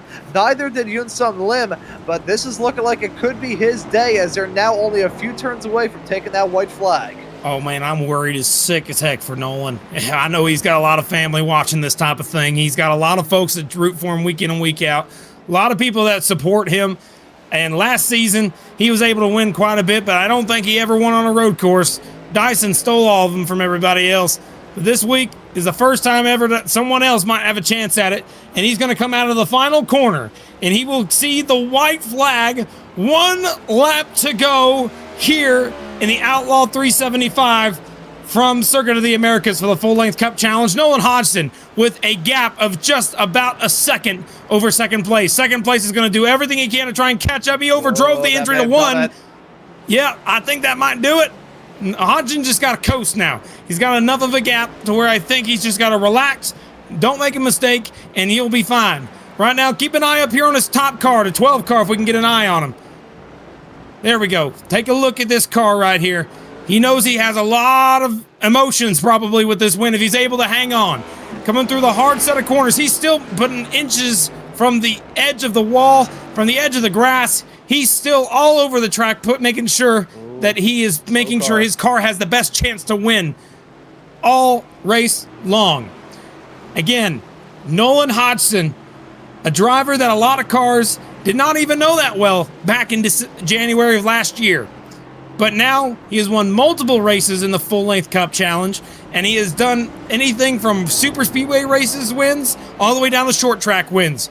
And Nolan Hodgson is going to make a statement today if he's able to hang on through the final set of corners. A statement saying that that 12 car will not be denied, and he is going for a championship in the full-length Cup Challenge, and he's going to do what he can to keep it. Through the final set of corners. Left-hander, and then that will be it. Coming through the final corner. He's going to do it. Nolan Hodgson comes out of the final corner, and he will cross the stripe to be a winner in the Full-Length Cup Challenge on a road course. Oh, and I thought that Lim was maybe going to send it off into the final turn. I also thought that number 11. Whoa! Oh, Jackson, Jets. the one mistake he makes all night is heading off into turn number 1 once he grabs that checkered flag. But what a drive from Nolan Hodgson. Would have been perfect if he didn't have that sideways snap. That's an aggressive high five heading off into turn number 1. I think he may have bent his rear suspension with that too. Oh my gosh.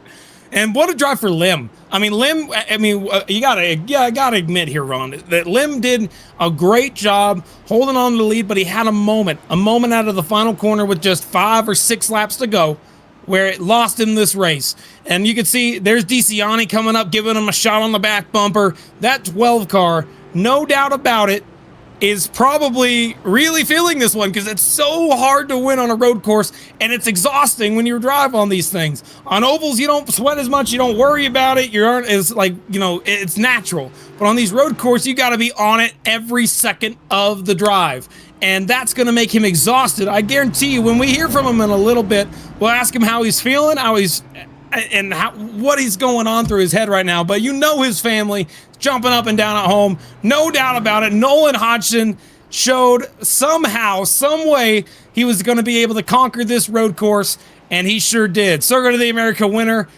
12 car of Nolan Hodgson. Your top 10 finishers will be Adam Benefield coming away with 10th, Cameron Stone getting 9th, Vroman hanging on to get 8th, Charles Wembley getting a top 10, getting 7th. What a run for that 3 car. Ralph Hutchinson, look at all these guys. They know it's a big deal. Hoytsma giving him a shot. Stone giving him a shot. No doubt about it. These guys know how hard it is to win on a road course, especially when the 41 car is in the field. And he was able to capitalize on it today. And he was able to hold off a rookie fast driver of Lim to hang on to this win. Ron, I can't tell you otherwise, but it's just that emotional for these guys. I guarantee you, I can't wait to hear from Nolan. He's probably over the moon right now. But again, rest of your finishers, Ralph Hutchinson getting 6th. Hoytsma comes back to get 5th. Matt DeCiani will get 4th. Paul Hill will get 3rd. Lim, of course, will get 2nd. And then Hodgson, again, started in 5th today. Did not have the lead for almost the entire race. But in this final stint, he was able to get by Lim, and he is victorious here at Circuit of the Americas. Going to do a burnout here on the front straightaway. Let's see it. Come on, Nolan. There you go. Burn it down, pal.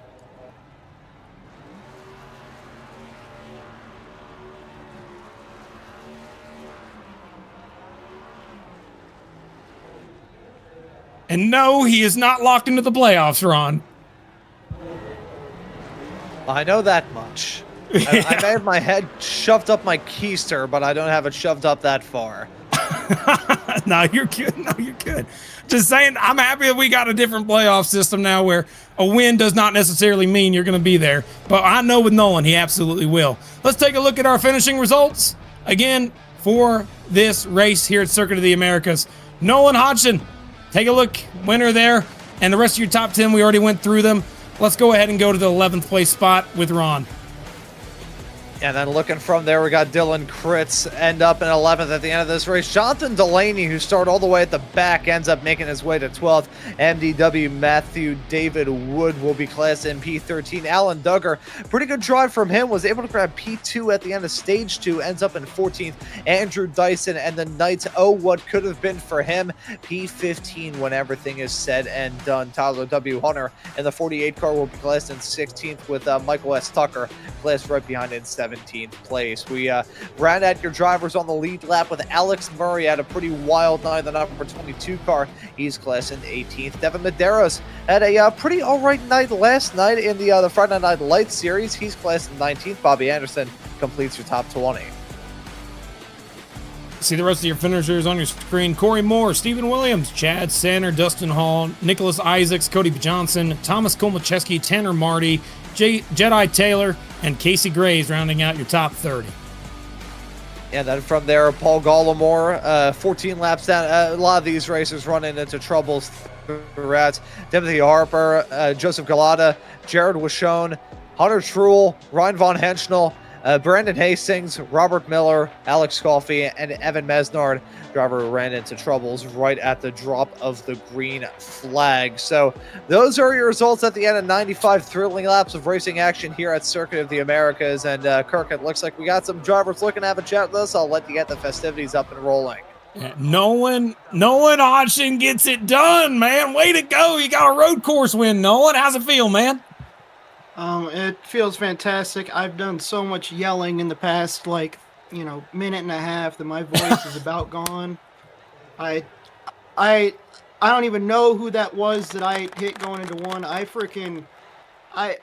completely blacked out because it felt like I cannot even believe this. I never thought that in this league that I would ever get a road course win with the people in here, and to find myself in victory lane tonight is just, I can't even believe it.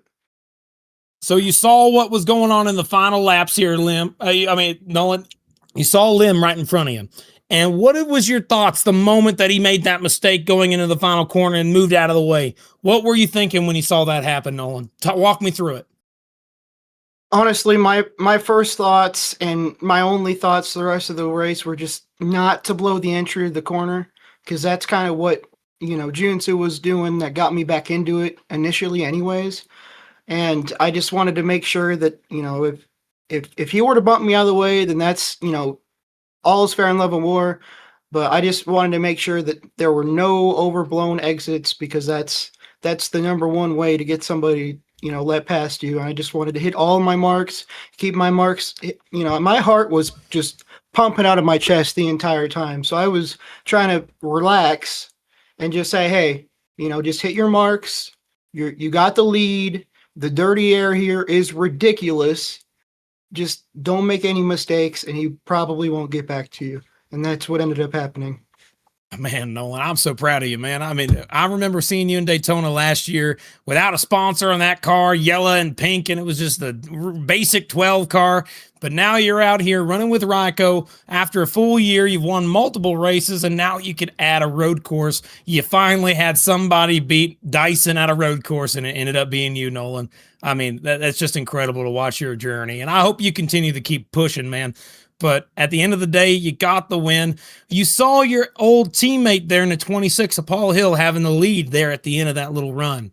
I got to ask you, when you saw him make that move on Lim, did you think, whenever he dove bomb into the corner, did you think that 3-wide move you made to get by him was going to work out? Or what did you think when you saw him make that move? My first thought is obviously, when people get put in that situation, especially the position that Junta was in, they're very liable to spin their tires and, get it to where they can't really, find their way back onto the track really quick. Yep. So I just made sure, like I said before, just make the corner, give them plenty of space. They don't, nobody spins back down into you, and, just make sure I keep traction on exit. Credit to Junsa. He was able to keep his traction and keep with me. I tried holding it on the outside, but that's a ridiculous move to make at this track. It's really hard to keep the outside right there, especially leading to the inside of the next corner. That's very easy to pinch off. So I just hope for the best. Honestly, like I was going in there, I was points racing at that point. I was like, hey, I'm in P2, I'm points racing. As far as, it being in front of all the people that I want to score points against, I was ahead of all of those people. So I was like, hey, in this case, it's a win for me. But then, all the stuff happened after that. And, I ain't complaining about getting a win at a road course, that's for sure. Yeah, I understand, Nolan. Now, before I let you go, I got to ask you, you probably have a lot of people that are watching you at home, a lot of people rooting for you. I always see in the chat your parents or some family members rooting for you, Nolan. And I got to ask you who you want to shout out for this win here tonight. Yeah, first and foremost, Ken Byron and Sean Conklin. Ken told me whenever I joined Rucko, he was like, hey, you're going to get the stuff. I'm going to put you in positions to win some races. And, it definitely wasn't the setup's fault or anything, but I was kind of struggling at the beginning of the week. And, Sean came in, I asked Sean, I was like, hey, what am I doing wrong here? And he walked me through all these steps. Now I made some mistakes tonight. I'm not perfect, but he helped me a lot. The setup was fantastic. But shout out my parents, they watch every time. My grandparents, they watch when they can. It's I mean, all of Ryko. I can't give enough thanks to them. Well, that's awesome for you, Nolan, again. And very happy to see you. And as a buddy, I got to say, man, congrats. I really am happy to see you win this one. Well freaking done, buddy. Thank you. All right, man. We'll see you next week. Best of luck to you. Thanks for talking with us. Thanks, guys. That was Nolan. Pretty freaking cool to see him win, but we got to talk to our second place driver, Yunsa Lim. He's going to be with Ron Mons. Ron? Yeah, Yunsa Lim now joining us here in the booth. Welcome in, man. Welcome in to the FLC world as well. P2 on debut here at Coda. How was it out there? Man, I will tell you, I should have won that race. But first of all, I want to thank EPI, Tyler Hunter, and Jared Lieber for the fast set this week. And I never thought I would fight for the front, but luckily Paul Hill made mistakes, Andrew Dyson made mistakes. So overall, it was pretty fun, besides like the incidents earlier in the race.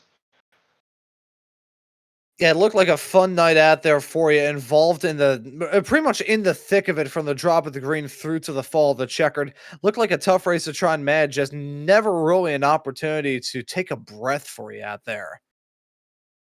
Yeah, of course. I mean, like that's what happens when you qualify like pretty bad.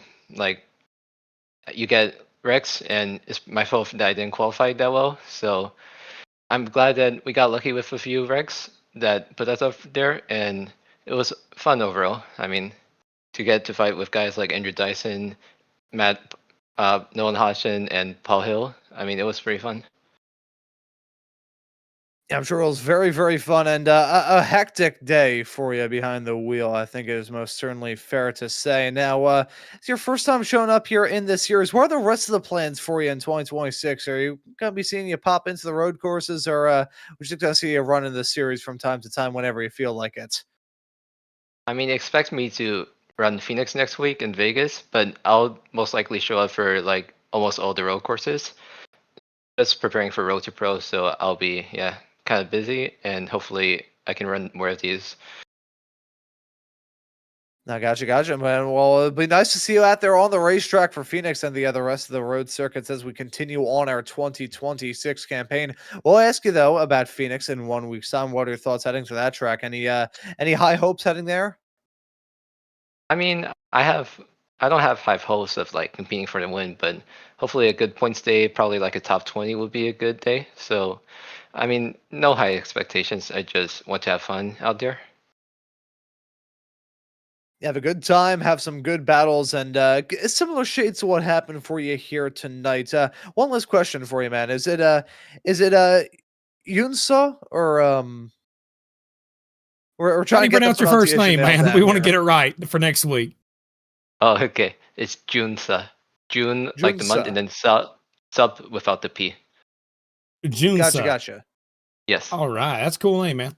Want to make sure, man. I Well, hey, it appreciate was a fantastic race for you here, man, in your debut, and we'll let you give any thank yous or shout outs before we let you go and celebrate the P2 run.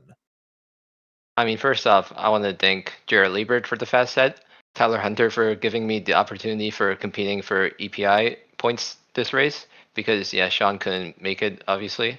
And I also want to thank like the whole teammates, like for believing in me and like keeping me cool even in tough situations. There you go, man. Always nice to have some teammates helping you out on debut. Thank you so much for joining us here in the booth, man, and we will see you next time out at Phoenix. Oh yeah, appreciate it.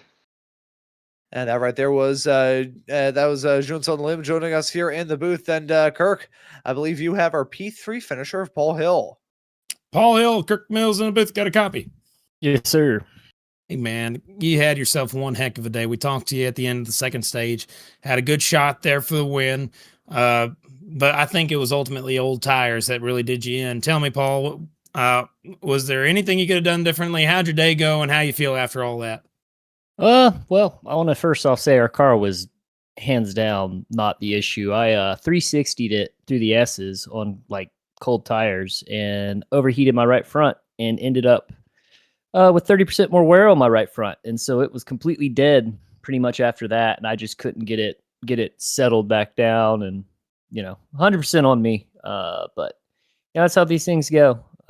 Sometimes, you make one mistake at the worst possible time, and that's that.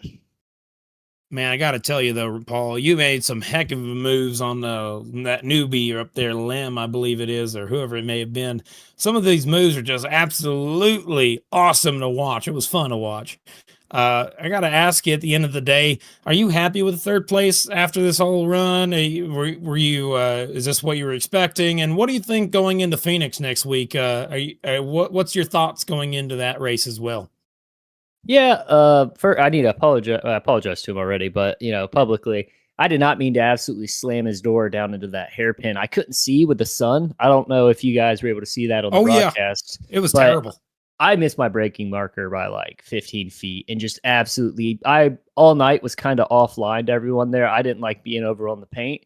And so unfortunately, I just kind of ended up in his door by missing my brake markers. So that wasn't intentional. I appreciate him not cleaning me out over it. But in regards to the third place finish, I mean, I'll take it. I definitely feel like I had a car to win. I was able to compete with Dyson, who's kind of, the gold standard in this league for road racing. So I felt like we had a legit car and a legit shot there, and I bottled it. So shout out Nolan, though. Way to capitalize. Congrats to him. I know it means a lot to him to get that win. So, former teammate. So I do want to give him his flowers on that. He did a great job. In regards to Phoenix, I don't know. Not my favorite I guess it's a short track. I don't even know what to call Phoenix, whatever it is. I hate that place. So we're just going to try to survive, to be honest. Maybe hopefully walk away with a top 10. That's pretty much the goal next week. I know the car will be good. I just don't agree with that place. So maybe this new package with the more horsepower, less downforce will lean into what I like, but I don't have high hopes. I understand, Paul. And the good news is that's no longer the finale of the year. So we go to Homestead. That's a little bit better, don't you think? 100%. Should have always been there. Agreed. 100%. Anyway, thanks for coming up and talking to us, Paul. And we wish you the best of luck next week and trying to survive that desert environment. All right. I appreciate you guys. No worries, Paul. Anybody want to shout out before I let you go? Yeah, I want to thank all the guys over at Bigfoot Chassis Collective. We built an absolute rocket ship this week. All their input and help. I kind of head up the road course stuff while Joe handles the oval, and he let me kind of take lead on this car this week. So it felt really good, and to work with those guys and give them a good car. So I want to thank all of them for putting laps with me throughout the week. And I want to thank, of course, Dent Slayer on the side of the car. They provide the tools for me to do my job every day. So I want to thank them and you guys up at the booth. And yeah, I think that's it. Oh, thank you, Paul. And we'll see you next week, man. Best of luck. Appreciate it. It's Paul Hill. We want to thank the top 3 finishers for coming in and talking to us after that wild race. I mean, it was just, you could not predict the winner. I am not one that normally likes road courses, Ron, but today I can understand how it can be entertaining sometimes, Ron. What are your thoughts on this thing? Well, tonight's race was absolutely fantastic. We saw some comers and goers, drivers that we usually expect to be absolutely flawless, running into troubles, and some newcomers really impressing on debut. Is the first road course of this season, and what a way to get the road portion of this schedule up and rolling. That was an absolute treat. It really was. And I guess that'll do it for us. From Ron Mountains up here in the booth, myself, Kirk Mills, and Howie Burrows in the producer tent, we want to thank you so much for tuning in to Maconi Entertainment's production of the Full-Length Cup Challenge, and we'll see you next week at Phoenix, one of the greater racetracks that we have to go to, but of course, drivers don't typically like it. We'll see how it goes next week on Maconi Entertainment. So long. We'll see you next time.